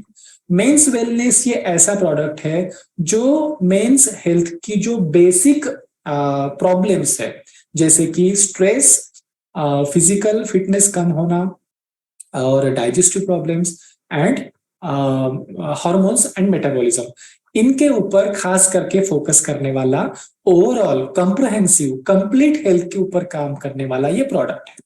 जब आपकी कंप्लीट हेल्थ अच्छे तरीके से रहती है तब आपके हार्मोन्स भी अच्छे रहते हैं और हार्मोन से रिलेटेड सारे फंक्शंस आपके सही तरीके से काम करते हैं। इसमें आप जंप नहीं कर सकते। आपको अगर ओवरऑल फिटनेस अच्छा हो तो भी आपको ओवरऑल फिटनेस से मिलने वाले आगे के फायदे मिल सकते हैं, और उन्हीं ओवरऑल फिटनेस के लिए ये प्रोडक्ट बना हुआ है मेंस वेलनेस, जिसमें कि अश्वगंधा, जिनसेंग, अकलकारा, गोक्षूल, एल-सिट्रुलिन, इन जैसे न्यूट्रास्यूटिकल्स और आयुर्वेदिक हर्बल तत्व शामिल है, जो कि पुरुषों के स्ट्रेस मैनेजमेंट में हेल्प करता है, फिजिकल स्टेमिना इंप्रूव करने में हेल्प करता है, हार्मोन लेवल्स बैलेंस करने के लिए हेल्प करता है। जो आजकल की स्ट्रेसफुल लाइफ सिचुएशंस है, वर्क सिचुएशंस है, साइकोलॉजिकल सिचुएशंस है, उनसे उभरने के लिए आवश्यक न्यूट्रिशन प्रोवाइड करता है, जो कि आगे चल के रिजल्ट करते हैं अच्छे हार्मोनल सिस्टम में और अच्छे सेक्सुअल लाइफ में। तो ओवरऑल मेन हेल्थ के लिए जरूरी इस प्रकार का ये प्रोडक्ट है। तो ये जो है, जिन जिन का फिजिकल वर्क लोड ज्यादा है, मेंटल प्रेशर बहुत ज्यादा है, मानसिक तान तनाव बहुत ज्यादा है, जिनकी स्ट्रेसफुल लाइफस्टाइल है और इम्बैलेंस्ड लाइफस्टाइल है, ऐसे सब लोगों ने एक कंप्रहेंसिव, एक ओवरऑल वेलबीइंग के लिए, ओवरऑल गुड मेंस हेल्थ के लिए मेंस वेलनेस इस्तेमाल किया जा सकता है as a functional nutrition. Similarly women की भी हेल्थ की जरूरतें अलग होती है। जैसे न्यूट्रिशनल जरूरतें, डेली न्यूट्रिशन की जरूरतें जिस प्रकार से अलग होती है, वैसे ही फंक्शनल न्यूट्रिशन की जरूरतें भी अलग होती है। आजकल बहुत कम एज में विमेन्स को मेंस्ट्रुअल साइकिल से रिलेटेड प्रॉब्लम्स आ जाते हैं, हार्मोनल इम्बैलेंस से रिलेटेड प्रॉब्लम्स आजकल बहुत ज्यादा मात्रा में देखे जाते हैं। वुमेन स्पेसिफिक माल न्यूट्रिशन बहुत देखा जाता है।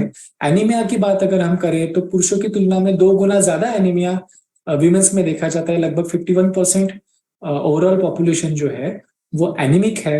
और हार्मोनल इम्बैलेंस की वजह से होने वाली बाकी परेशानियां, फिर वो स्किन से रिलेटेड हो, हेल्थ से रिलेटेड हो, ब्यूटी से रिलेटेड हो, बोन हेल्थ से रिलेटेड हो, ये सारी चीजें वुमेन्स के लाइफ में अलग से हैंडल करने की जरूरत है। और जिसका लिए जो न्यूट्रिशन जरूरी है, जो पोषण जरूरी है, वो वुमेन स्पेसिफिक फंक्शनल न्यूट्रिशन आपको मिल सकता है नेचुरामोर वुमेन्स वेलनेस के माध्यम से। तो इस फंक्शनल न्यूट्रिशन में क्या क्या चीजें हैं? Shatavari, ashoka, chaste tree, aloe vera, punarnava, lycopene, ये ऐसे स्पेसिफिक न्यूट्रास्यूटिकल्स और हर्बल इंग्रेडिएंट्स का ये स्पेसिफिक ब्लेंड है जो विमेन की जो स्पेसिफिक हेल्थ कंडीशन है related to the hormones, related to the menstrual cycle, related to skin and hair health, इन सारे के ऊपर जो आवश्यक न्यूट्रिएंट्स है वो आपको डेली लेवल पे एडिशनली प्रोवाइड करने के लिए। तो जब आप ये वुमेन स्पेसिफिक फंक्शनल न्यूट्रिशन लेते हो तब आपकी रूट कॉज से लेके आपके जो अंदरूनी है वो हेल्थ अच्छी रहती है। और जो स्पेसिफिकली रिप्रोडक्टिव एज की महिलाएं हैं, मींस मेनार्क से लेके मेनोपॉज तक के लगभग एक 14-16 साल से लेके 40-45 साल तक के जो महिलाएं हैं, उनकी हेल्थ, उनकी हार्मोनल बैलेंस ये सुचारू रूप से हो, स्मूथ रूप से हो, इसके लिए जरूरी न्यूट्रिशन प्रोवाइड करने के लिए स्पेसिफिकली वुमेन्स वेलनेस ये फंक्शनल न्यूट्रिशन बनाया गया है। आजकल आपने देखा होगा कि बहुत कम एज के लोगों को हार्ट प्रॉब्लम होते हुए, हार्ट अटैक आते हुए आपने देखा होगा। रिसेंटली एक पॉपुलर क्रिकेटर है जिनकी एक के पीछे एक 2 बार एंजियोप्लास्टी करनी पड़ी। बहुत सारे फिल्म इंडस्ट्री के लोग जिनकी न्यूज आती रहती है कि ये बंदा जिम में मर गया, ये व्यक्ति यहाँ पे उनको हार्ट अटैक आ गया। सो ऐसी बहुत सारी चीजें आजकल बहुत कम एज में देखने को मिल रही है। क्या कारण होगा इसके पीछे?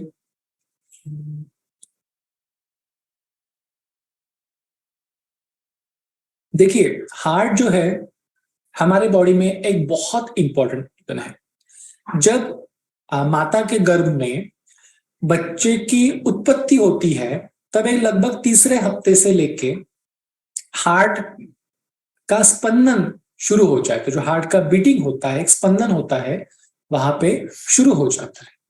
और ये हार्ट कब तक के काम करता है? आपकी लास्ट सांस तक के। तो जन्म से पूर्व से लेके आपकी मृत्यु तक ये निरंतर काम करता है, कंटिन्यूस काम करता है। ऐसा नहीं बोलता कि बॉस आज बहुत थक गए हैं, मैं थोड़ा 2 घंटा सो लूं। अगर हार्ट सो गया तो आप हमेशा के लिए सो जाओगे। तो आप इस हार्ट को, जैसे आप सो गए और ब्रेन को थोड़ा सा आराम मिल गया, आपके हाथ पैरों को आराम मिल गया, आपने एक दिन फास्टिंग कर लिया और आपके इंटेस्टाइन को आराम मिल गया, इस प्रकार का हार्ट को आप आराम प्रैक्टिकली दे नहीं सकते हो। तो फिर ये जो हार्ट है जो दिन रात आपके लिए बिना कुछ मांगे धड़कता रहता है, आप इसके लिए क्या कर सकते हो? आप इसके लिए ये कर सकते हो कि इस हार्ट को जो तकलीफ देने वाली फैक्टर्स हैं, cholesterol, blood pressure, diabetes, stress, मोटापा, एक्सरसाइज ना करना, स्मोकिंग, इन सारी चीजों से आप बच सकते हो। और आप रेगुलरली अपना हेल्थ चेकअप करके अगर कोई प्रॉब्लम हो तो उसको वेल इन एडवांस पता करके उसको रोक सकते हो। और सबसे इंपॉर्टेंट चीज, आप अपने हार्ट का सही पोषण हो जाए इसकी व्यवस्था कर सकते हो। अब तक के तो आपको ये बात समझ में आ गई होगी कि हर एक ऑर्गन की अपनी अपनी न्यूट्रिशन की जरूरतें अलग होती है, जिनको हम फंक्शनल न्यूट्रिशन कहते हैं। उसी प्रकार के हमारे हार्ट के भी जो है पोषण के लिए एक अलग सेट ऑफ न्यूट्रिएंट्स, एक अलग प्रकार का ग्रुप है हर्ब्स का जो आपको मदद करता है, जिनको हम मेडिकल लैंग्वेज में कहते हैं कार्डियो प्रोटेक्टिव हर्ब्स। तो ये कार्डियो प्रोटेक्टिव हर्ब्स होते हैं, वो क्या करते हैं, जो आपके हार्ट के ऊपर स्ट्रेस आता है उससे लड़ने के लिए, उसको ओवरकम करने के लिए आपके हार्ट के मांसपेशियों को ताकत प्रदान करता है।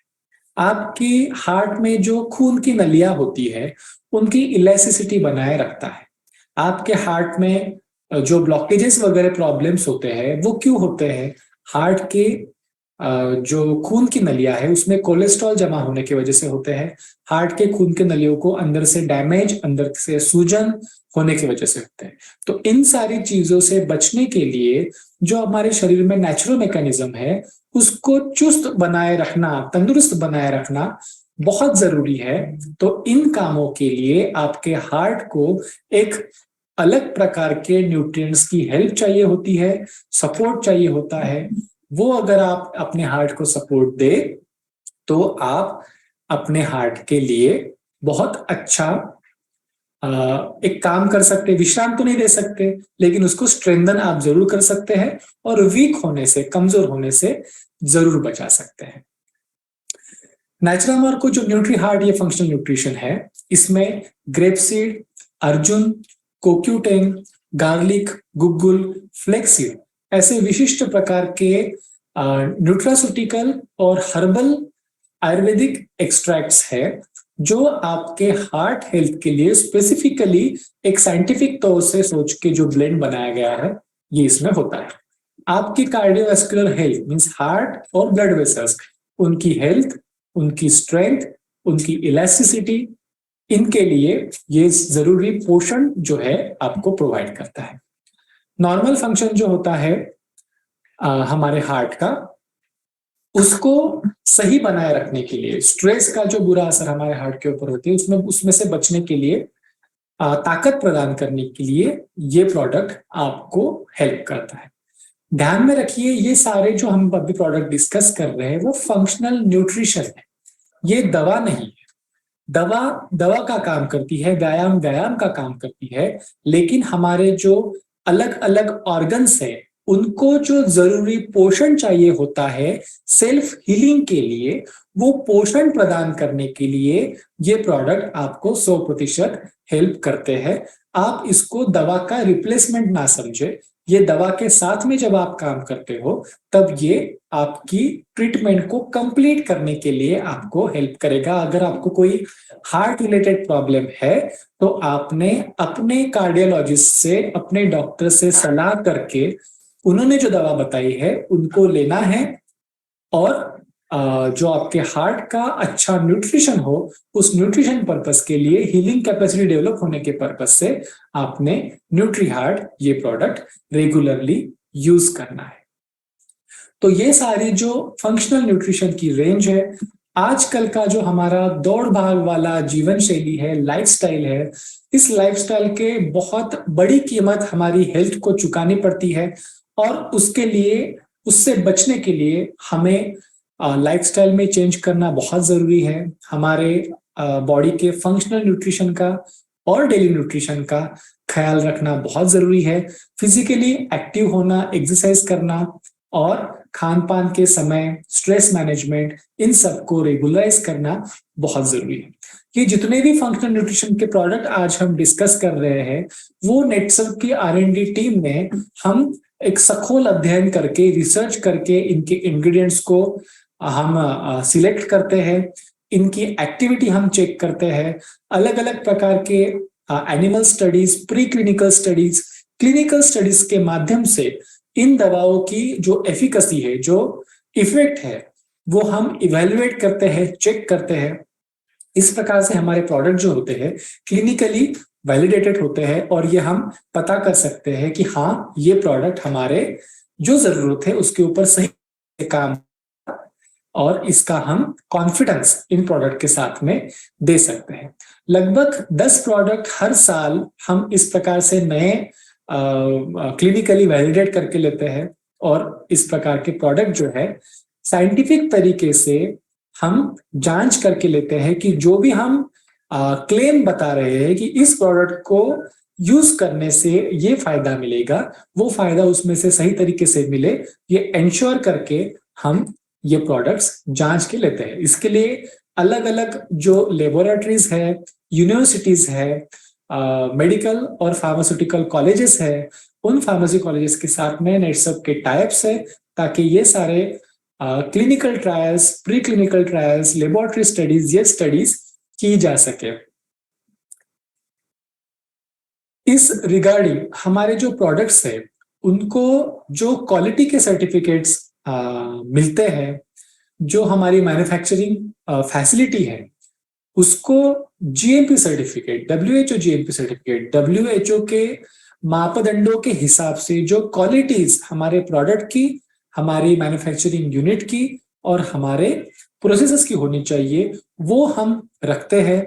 Certificate of safety, toxicity certificate, ये सारे प्रोडक्ट्स के हम करके लेते हैं ताकि हम ये एंश्योर कर सके कि हमारा प्रोडक्ट सबके लिए सेफ हो और उसके कोई साइड इफेक्ट ना हो। तो इस प्रकार से ये जो सारे प्रोडक्ट है ये साइंटिफिकली टेस्टेड है, क्लिनिकली टेस्टेड है और बहुत सखोल अध्ययन के माध्यम से इनको बनाया गया है।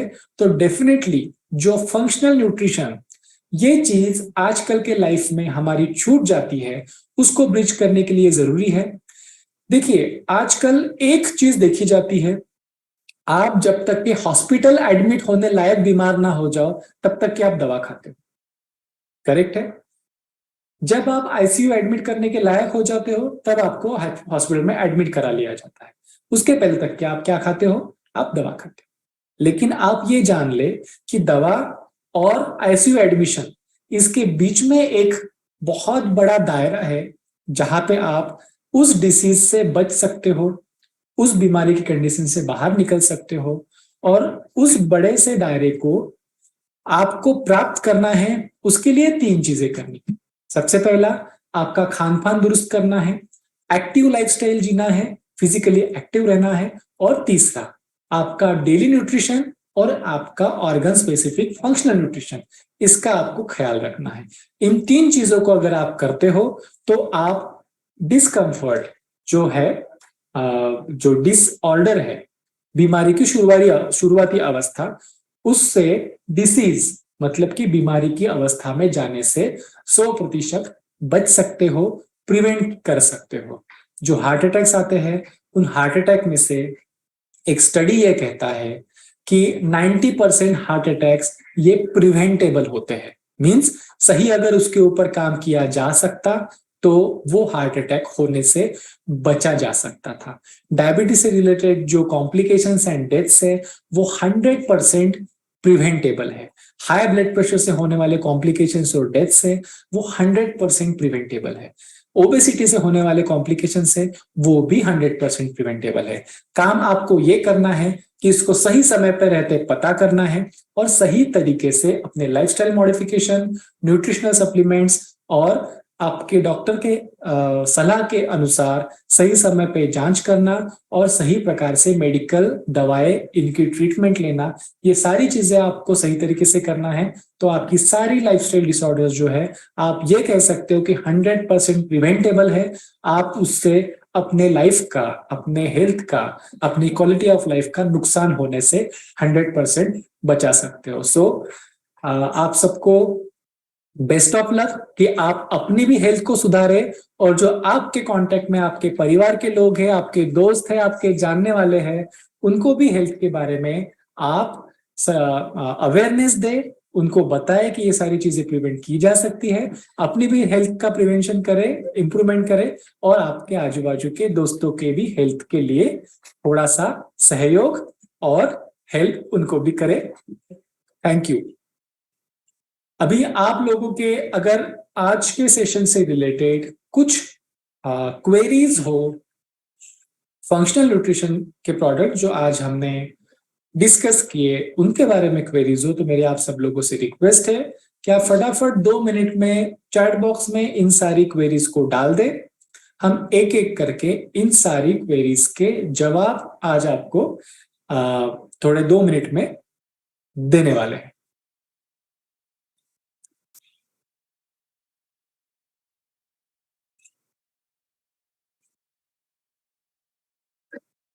एक बार फिर आपको बता दूं कि ये सेशन जो है ये हम आज दोपहर में 3:30 बजे इंग्लिश में रिपीट करने वाले हैं।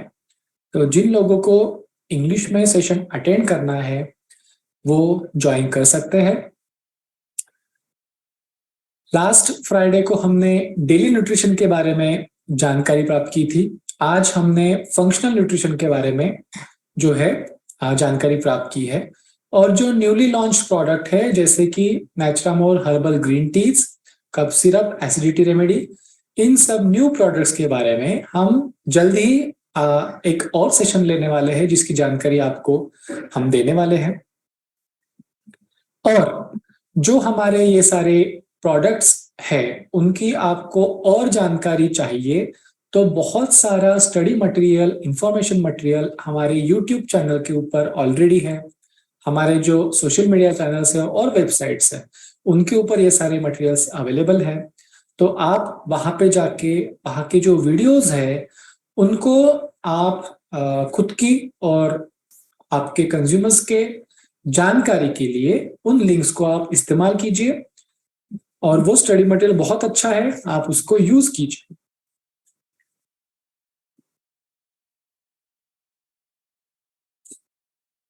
कुछ क्वेश्चंस आए हैं, मैं एक एक करके लेता हूं।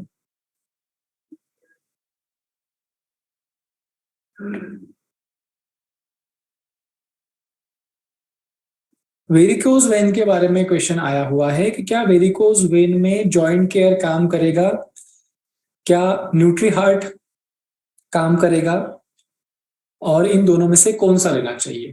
तो मेरा आपको ये सजेशन है कि वेरिकोज वेन ये आपके पैरों में जो वेन्स होती है, खून की नलियां होती है, उनकी जो वॉल्स होती है, ऊपर जाने वाला खून वापस फिर से नीचे ना आए उसके लिए जो वॉल्स होती है, जो ऐसी खुलती है ऐसी बंद होती है, वो वॉल्स खराब होने की वजह से सारा खून जो है वो आपके पैरों में जमा होता है और ब्लड वेसल्स फूल जाती है। तो इस प्रकार के प्रोडक्ट प्रॉब्लम के लिए आई सजेस्ट कि ब्लड वेसल्स के ऊपर काम करने वाला न्यूट्री हार्ट ये आपको ज्यादा हेल्पफुल रहेगा। उसके साथ में पैरों में जो स्टॉकिंग टाइप के सॉक्स आते हैं उनको पहनना, ज्यादा समय तक के खड़ा होना अवॉइड करना, और जब जब पॉसिबल हो पैर ऊंचाई पर रख के बैठना, ये चीजें आप करेंगे तो वेरिकोज वेन में हेल्प होगी। बहुत ज्यादा अगर आपके वेरिकोज वेन है तो आप एक बार अपने डॉक्टर की सलाह लीजिए। वेरिकोज वेन में बाकी भी कुछ सर्जिकल प्रोसीजर्स होती है, उनकी अगर जरूरत पड़ती है तो आप उसका भी एक बार सलाह आपने ले लेना चाहिए।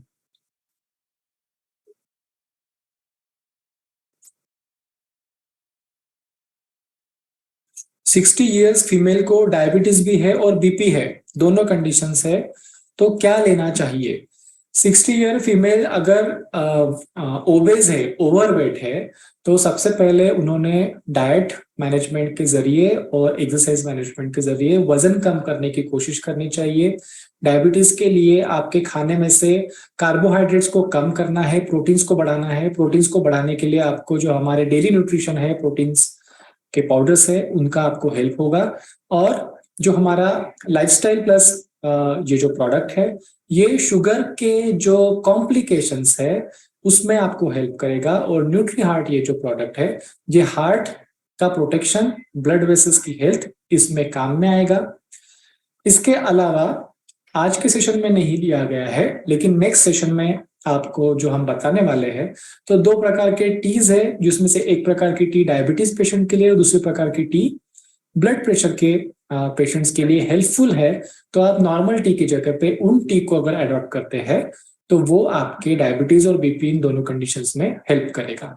जब आप डायबिटिक है तब आपने रेगुलरली शुगर चेक करना, ब्लड शुगर चेक करना खाली पेट और खाना खाने के बाद की, ये इंपॉर्टेंट है। और इसके हिसाब से आपके डॉक्टर से मेडिसिन की डोज एडजस्ट करवाना ये इंपॉर्टेंट है।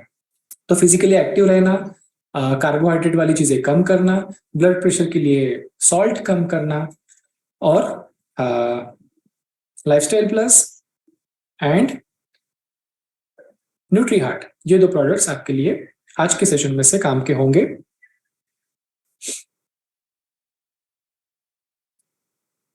Do नेचुरामोर functional nutrition helps in kidney stone और गॉल ब्लैडर। गॉल ब्लैडर या किडनी स्टोन में हमारा प्रोडक्ट डायरेक्टली वो स्टोन को निकालने के लिए काम नहीं करेगा। इस प्रकार से इस प्रोडक्ट को दवा के रूप में डिजाइन नहीं किया गया है। लेकिन आपके जो डेली न्यूट्रिशनल नीड्स है उनको अगर आप ठीक रखते हो तो ये प्रकार के डिसीजेस बनने से आप बच सकते हो।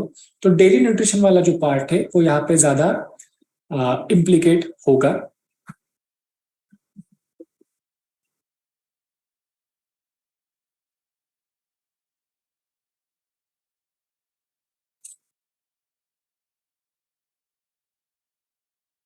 सिक्सटी ईयर्स की वुमन को वात का प्रॉब्लम है और पूरे साल सर्दी होती रहती है, तो जब आपको वात का प्रॉब्लम है तब आपको इम्पोर्टेंट चीज है कि आप जॉइंट केयर की फंक्शनल न्यूट्रिएंट्स को ले।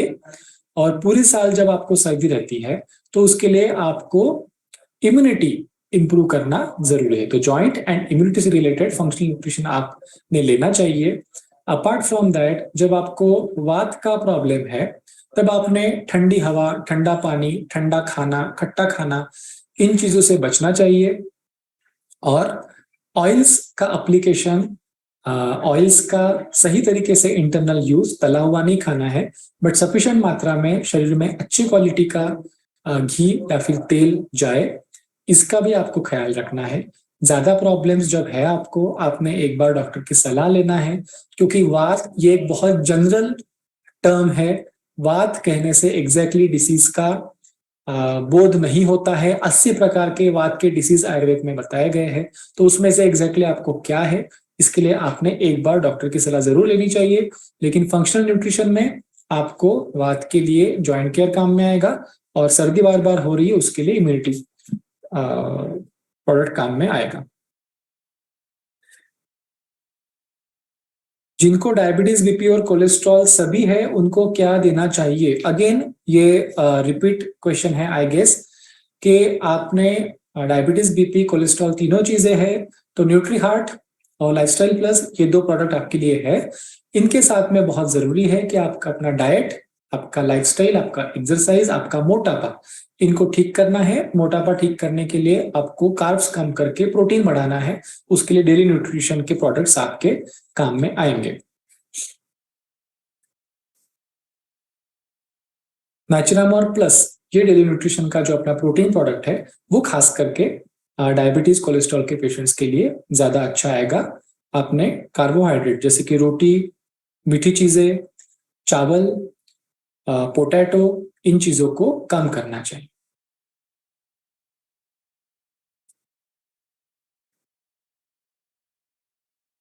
ईएनटी रिलेटेड एक कंप्लेंट आया हुआ है। ईएनटी मतलब ईयर, नोज, थ्रोट, उनसे रिलेटेड कंप्लेंट आया हुआ है।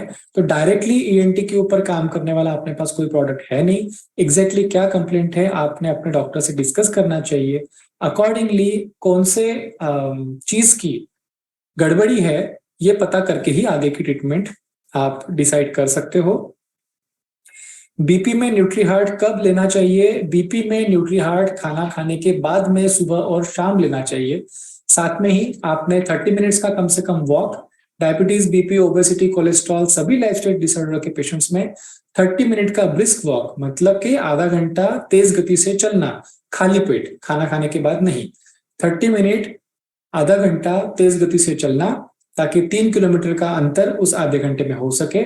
ऐसा कम से कम आपने वॉकिंग दिन में 1 से 2 बार करना चाहिए। वजन मैनेज करना चाहिए, पेट का घेरा कम हो इसके लिए प्रयास करना चाहिए। शुगर के पेशेंट्स ने कार्ब्स कम करना चाहिए। बीपी के पेशेंट्स में खाने में नमक कम करना चाहिए। और न्यूट्री हार्ट जो है वो खाना खाने के बाद में लेना चाहिए। इसके अलावा हमारी सिनेमन वाली हर्बल टी है जो हम अगले सेशन में ग्रीन टी डिस्कस करेंगे, वो आपको बीपी के लिए, और फेनुग्रीक वाली जो टी है वो डायबिटीज के लिए आपको काम में आएगी। इन दोनों के बारे में हम अगले सेशन में बात करेंगे। लाइफस्टाइल प्लस किसी डेली न्यूट्रिशन के साथ फायदेमंद है या अकेले खाना चाहिए? ऑब्वियसली अगर आपको लाइफस्टाइल प्लस आप तब खा रहे हो जब आपको डायबिटीज, प्री डायबिटीज या फिर फैमिली हिस्ट्री है डायबिटीज की, या फिर डायबिटीज की रिस्क है जैसे कि मोटापा, स्ट्रेस एक्सेट्रा। तो जब आप डायबिटीज के related functional nutrition lifestyle plus ले रहे हो, मेरे आपसे सलाह है कि अप्रोप्रिएट डेली न्यूट्रिशन, अगर आप वुमन है तो वुमेन्स प्लस, अगर आप ऑलरेडी डायबिटिक है तो सॉरी, अगर वुमेन है तो नेचुरामोर फॉर वुमेन, और अगर आप ऑलरेडी डायबिटीज है, आपका शुगर हाई है, तो नेचुरामोर प्लस, इसको आपने अप्रोप्रिएट न्यूट्रिशन को, आपने डेली न्यूट्रिशन को इंक्लूड करना चाहिए। तो ये दोनों कॉम्बिनेशन में बहुत अच्छा काम करेगा, इंस्टेड ऑफ कि आप सिर्फ गोली लो। एसिडिटी और सरदर्द के लिए क्या करना चाहिए? एसिडिटी के लिए हमारा नया प्रोडक्ट आ चुका है, एसिडिटी रेमेडी जो सिरप है। नेक्स्ट सेशन में हम इसके बारे में बात करने वाले हैं। बस अभी सवाल आया है तो मैं इसके बारे में आपको बता दूं। एसिडिटी जो डाइजेशन से रिलेटेड प्रॉब्लम है, उसके लिए आपने रेगुलरली डिटॉक्स लेना चाहिए, और अगर आपका पेट का घेरा ज्यादा है तो उसको आपने एक्सरसाइज के माध्यम से और डाइट के माध्यम से पेट कम करना चाहिए, पेट के ऊपर का मोटापा कम करना चाहिए। मसाले की चीजें, कार्ब्स वाली चीजें कम करनी चाहिए, और खाना खाने के बाद तुरंत सोना नहीं है, 2 घंटे का गैप देना है, और दिन में खाना खाने के बाद सोना नहीं है, 30 मिनट्स का वॉक करना है। इससे आपको हेल्प मिलेगी। और जो एसिडिटी रेमेडी, एसिडिटी सिरप जो अपना है, वो नेक्स्ट सेशन में हम आपको एक्सप्लेन करेंगे। उसको आप एसिडिटी के लिए यूज कर सकते हो। क्रॉनिक एसिडिटी में 2 से 3 हफ्ते तक के आप इसको यूज करना है। आर्थराइटिस एंड रूमेटॉइड आर्थराइटिस में जॉइंट केयर के साथ प्रोटीन ले सकते हैं? Yes, definitely. अगर देखिए, डेली न्यूट्रिशन ये बहुत जरूरी है। प्रोटीन्स जो प्रोडक्ट है हमारे डेली न्यूट्रिशन का पार्ट है। आपको कोई भी लाइफस्टाइल डिसीज हो, यूजुअली वहां पे जो कार्ब्स ज्यादा हो जाना, प्रोटीन कम हो जाना, ठीक से न्यूट्रिशन ना मिलना, ये कहीं ना कहीं बेस में होते ही है। तो यस, आपने जॉइंट केयर के साथ में भी डेली न्यूट्रिशन को लेना चाहिए। Appropriate variants of नेचुरामोर protein powder आपने वहां पे लेना चाहिए। रूमेटॉइड आर्थराइटिस एंड आर्थराइटिस दोनों चीज में ये काम करेगा। बट एक आप बात ध्यान में रखिए, अगर आपको रूमेटॉइड आर्थराइटिस है तो आप दूध के साथ इस चीज को, जो आपका डेली न्यूट्रिशन है उसको ना ले, आप पानी के साथ उसको ले सकते हैं, दूध के साथ नहीं लेना है। लेकिन आर्थराइटिस है, रूमेटॉइड नहीं है, तो आप दूध के साथ भी ले सकते हो as per your health condition.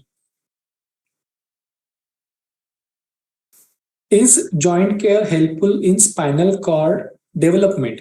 अभी डेवलपमेंट जो होती है स्पाइनल कॉर्ड की, वो एकदम बचपन की एज में होती है। तो स्पाइनल कॉर्ड डेवलपमेंट ये बॉडी खुद ब खुद करती है। तो मैं ये डायरेक्टली नहीं कहूंगा कि ये स्पाइनल कॉर्ड डेवलपमेंट के लिए यूज होने वाला है, क्योंकि बहुत कम कम उम्र में ही डेवलपमेंट हो जाती है।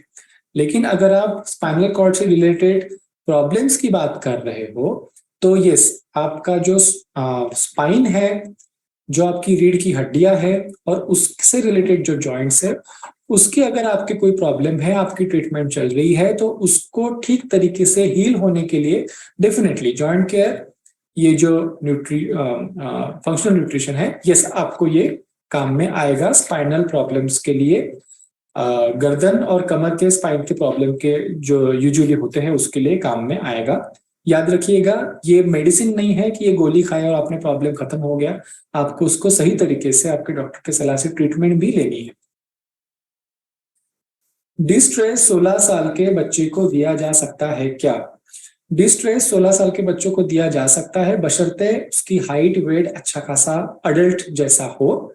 बट यूजुअली छोटे बच्चे को हम अवॉइड करने की सलाह देते हैं। सब प्रकार के अडल्ट्स इसको बड़े आराम से ले सकते हैं। छोटे बच्चों को अवॉइड करने की सलाह देने के पीछे कारण ये नहीं है कि ये दवा छोटे बच्चों के लिए हानिकारक है या फिर कुछ ऐसा प्रॉब्लम है, बट छोटे बच्चों को अडल्ट्स का जो है हर चीज के लिए मॉनिटरिंग होना चाहिए। गोली की निगलने के तरीके, ये सब में प्रॉब्लम्स हो सकती है, इसलिए हम छोटे बच्चों के लिए स्पेसिफिकली इसको आपको नहीं बता रहे हैं। अडल्ट्स सब लोग इसको ले सकते हैं।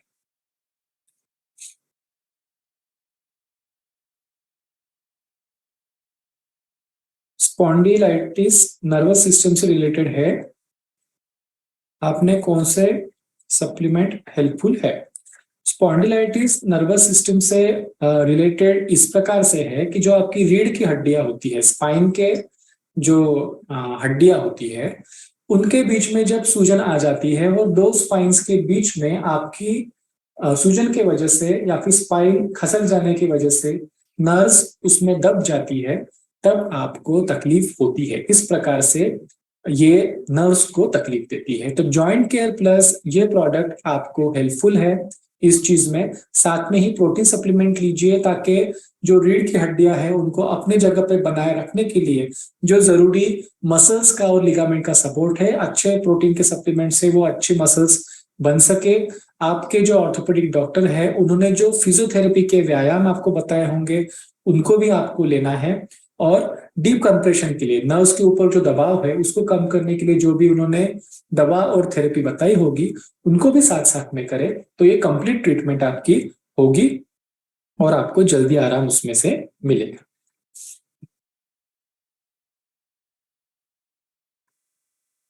Any supplement for white discharge for 11 years old girl. White discharge जो है वो यूजुअली फीमेल्स में बहुत कॉमन प्रॉब्लम है, लेकिन जो फर्टाइल एज की फीमेल्स है उनमें ये बहुत कॉमन प्रॉब्लम होता है। 11 साल की गर्ल ये बहुत कम एज है। आई सस्पेक्ट कि उसको कोई फंगल इन्फेक्शन या फिर और कोई प्रॉब्लम हो सकती है। तो directly suggesting, instead of directly suggesting कोई फंक्शनल न्यूट्रिशन, मैं पहले ये सलाह देता हूँ कि आप एक बार गायनेकोलॉजिस्ट को दिखा के ठीक से चेक करा ले कि ये एग्जैक्टली क्या चीज है।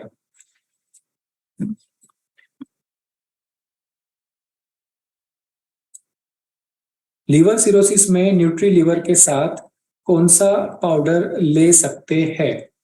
सो लीवर सिरोसिस जो है ये काफी एडवांस स्टेज है लीवर की, तो ऑब्वियसली न्यूट्री लीवर आपने इस स्टेज में लीवर के सपोर्ट के लिए लेना चाहिए। बट एक और चीज है कि लीवर जब ठीक से काम नहीं करता है तो आपका डाइजेशन ऑलरेडी बिगड़ा हुआ होता है, ठीक है। और आप जो खाते हो कि वो प्रोटीन हो कार्बोहाइड्रेट्स हो, इनको पचाना थोड़ा सा आपके लिए मुश्किल होता है। तो मेरा आपको ये सलाह है कि आप जिन डॉक्टर के पास ट्रीटमेंट ले रहे हो उनको एक बार हमारा जो नेचुरामोर का वेबसाइट है उसको दिखा दे। उसमें 30, 40, 50, 60 प्रकार के परसेंटेज के प्रोटीन पाउडर्स है, बाकी भी चीजें हैं। तो उनकी एक बार सलाह लेके अपने लिए अप्रोप्रिएट डेली सप्लीमेंट आप चूज करें, ये मेरा सलाह रहेगा। आईसीयू में एडमिट है कोई पेशेंट, उन पेशेंट को सप्लीमेंट दे सकते हैं क्या? अगेन, जब पेशेंट आईसीयू में एडमिट है वो किस कारण से एडमिट है, उसकी चीजें पचाने की शक्ति कितनी है, उनकी डिसीज की कंडीशन क्या है, इन सबको जाने बगैर ये सलाह नहीं दिया जा सकता।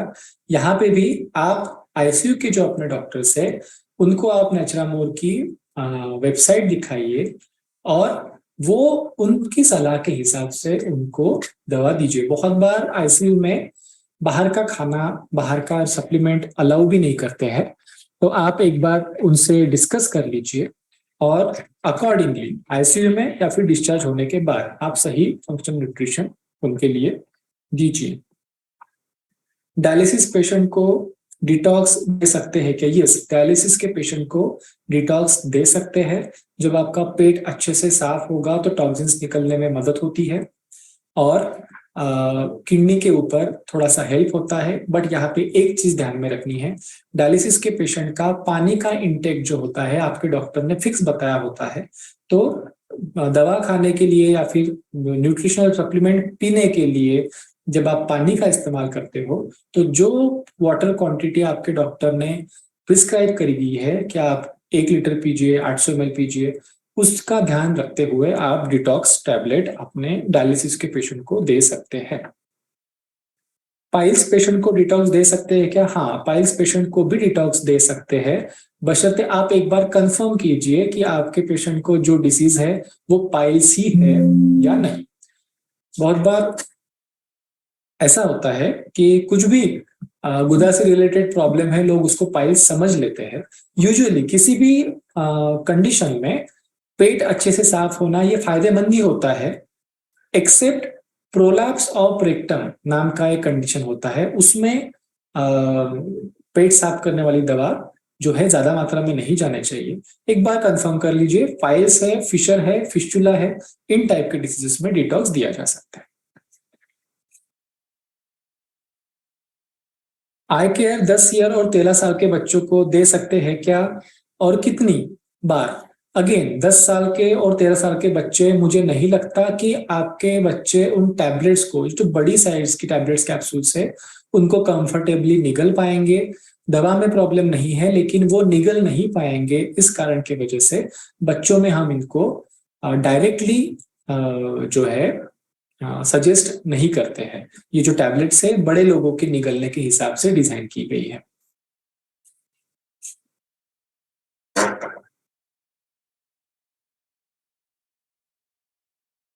लीवर का कैप्सूल कब लेना चाहिए? लीवर वाला जो प्रोडक्ट है न्यूट्री लीवर, ये खाना खाने के बाद में लेना चाहिए।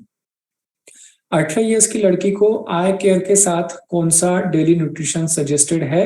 18 ईयर्स हो गए हैं तो जो नेचुरामोर फॉर विमेन है वो 18 साल की लड़की के लिए अच्छा रहेगा, अलॉन्ग विथ आई केयर।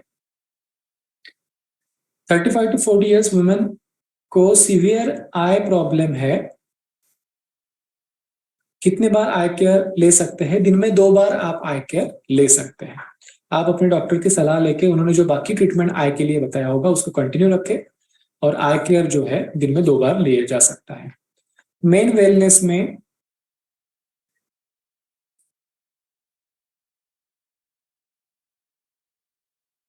शुक्राणुओं की संख्या के बारे में एक क्वेश्चन है कि मेन वेलनेस की शुक्राणु की संख्या 0 हो तो क्या मेन वेलनेस उससे बढ़ सकती है? अगेन, शुक्राणु की संख्या 0 होने के पीछे अलग अलग कारण हो सकते हैं। अगर किसी को अंडकोश ही नहीं है, नष्ट हो गए हैं, कैंसर की थेरेपी लेने की वजह से अंडकोश काम करना बंद कर दिए हैं, अलग अलग कंडीशन हो सकती है। अगर आपके बॉडी की मेडिकल कंडीशन, जो टेस्टिकुलर ग्लैंड्स होती है उनकी शुक्राणु पैदा करने के लायक मेडिकल कंडीशन है, बट किसी कारण की वजह से वो काम नहीं कर रहे हैं, तो उसको काम को अच्छे से करने के लिए पोषण के रूप में मेंस वेलनेस दिया जा सकता है, तब जाके वो हेल्प कर पाएगा। लेकिन कंडीशन ऐसी है कि कैपेसिटी ही नहीं है शुक्राणु उत्पन्न करने की, शायद उस कंडीशन में हेल्प ना करे। तो ओवरऑल मेंस वेलनेस के लिए आपने, ओवरऑल हेल्थ के लिए मेंस वेलनेस ये प्रोडक्ट लेना चाहिए। अगर पॉसिबिलिटी है तो ये शुक्राणुओं की संख्या बढ़ाने के लिए भी काम में आएगा, बट ये स्पेसिफिक क्वेश्चन है तो ये आपके डॉक्टर से सलाह लेके हम ये पता कर सकते हैं कि शुक्राणुओं की संख्या बढ़ने का कोई चांस है या नहीं है।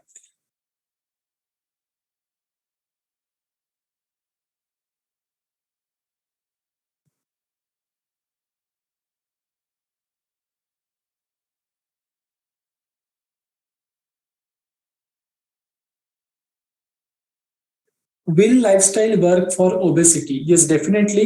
लाइफस्टाइल जो हमारा प्रोडक्ट है उसमें जो इंग्रेडिएंट्स है वो इस प्रकार से बने गए हैं कि डायबिटीज और डायबिटीज के जो कारण है उन सभी के सेट के ऊपर काम करता है।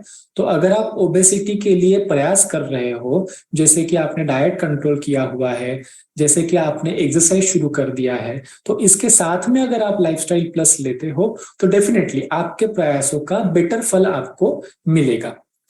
अगर आपको डायबिटीज नहीं भी है, डायबिटीज के रिस्क फैक्टर है जैसे कि ओबेसिटी, या फिर आप प्री डायबिटिक है, आपके माता पिताओं के या फिर ब्लड रिलेशन में डायबिटीज है, जेनेटिक रिस्क है, इन सारे कंडीशंस में आप लाइफस्टाइल प्रोडक्ट यूज कर सकते हैं।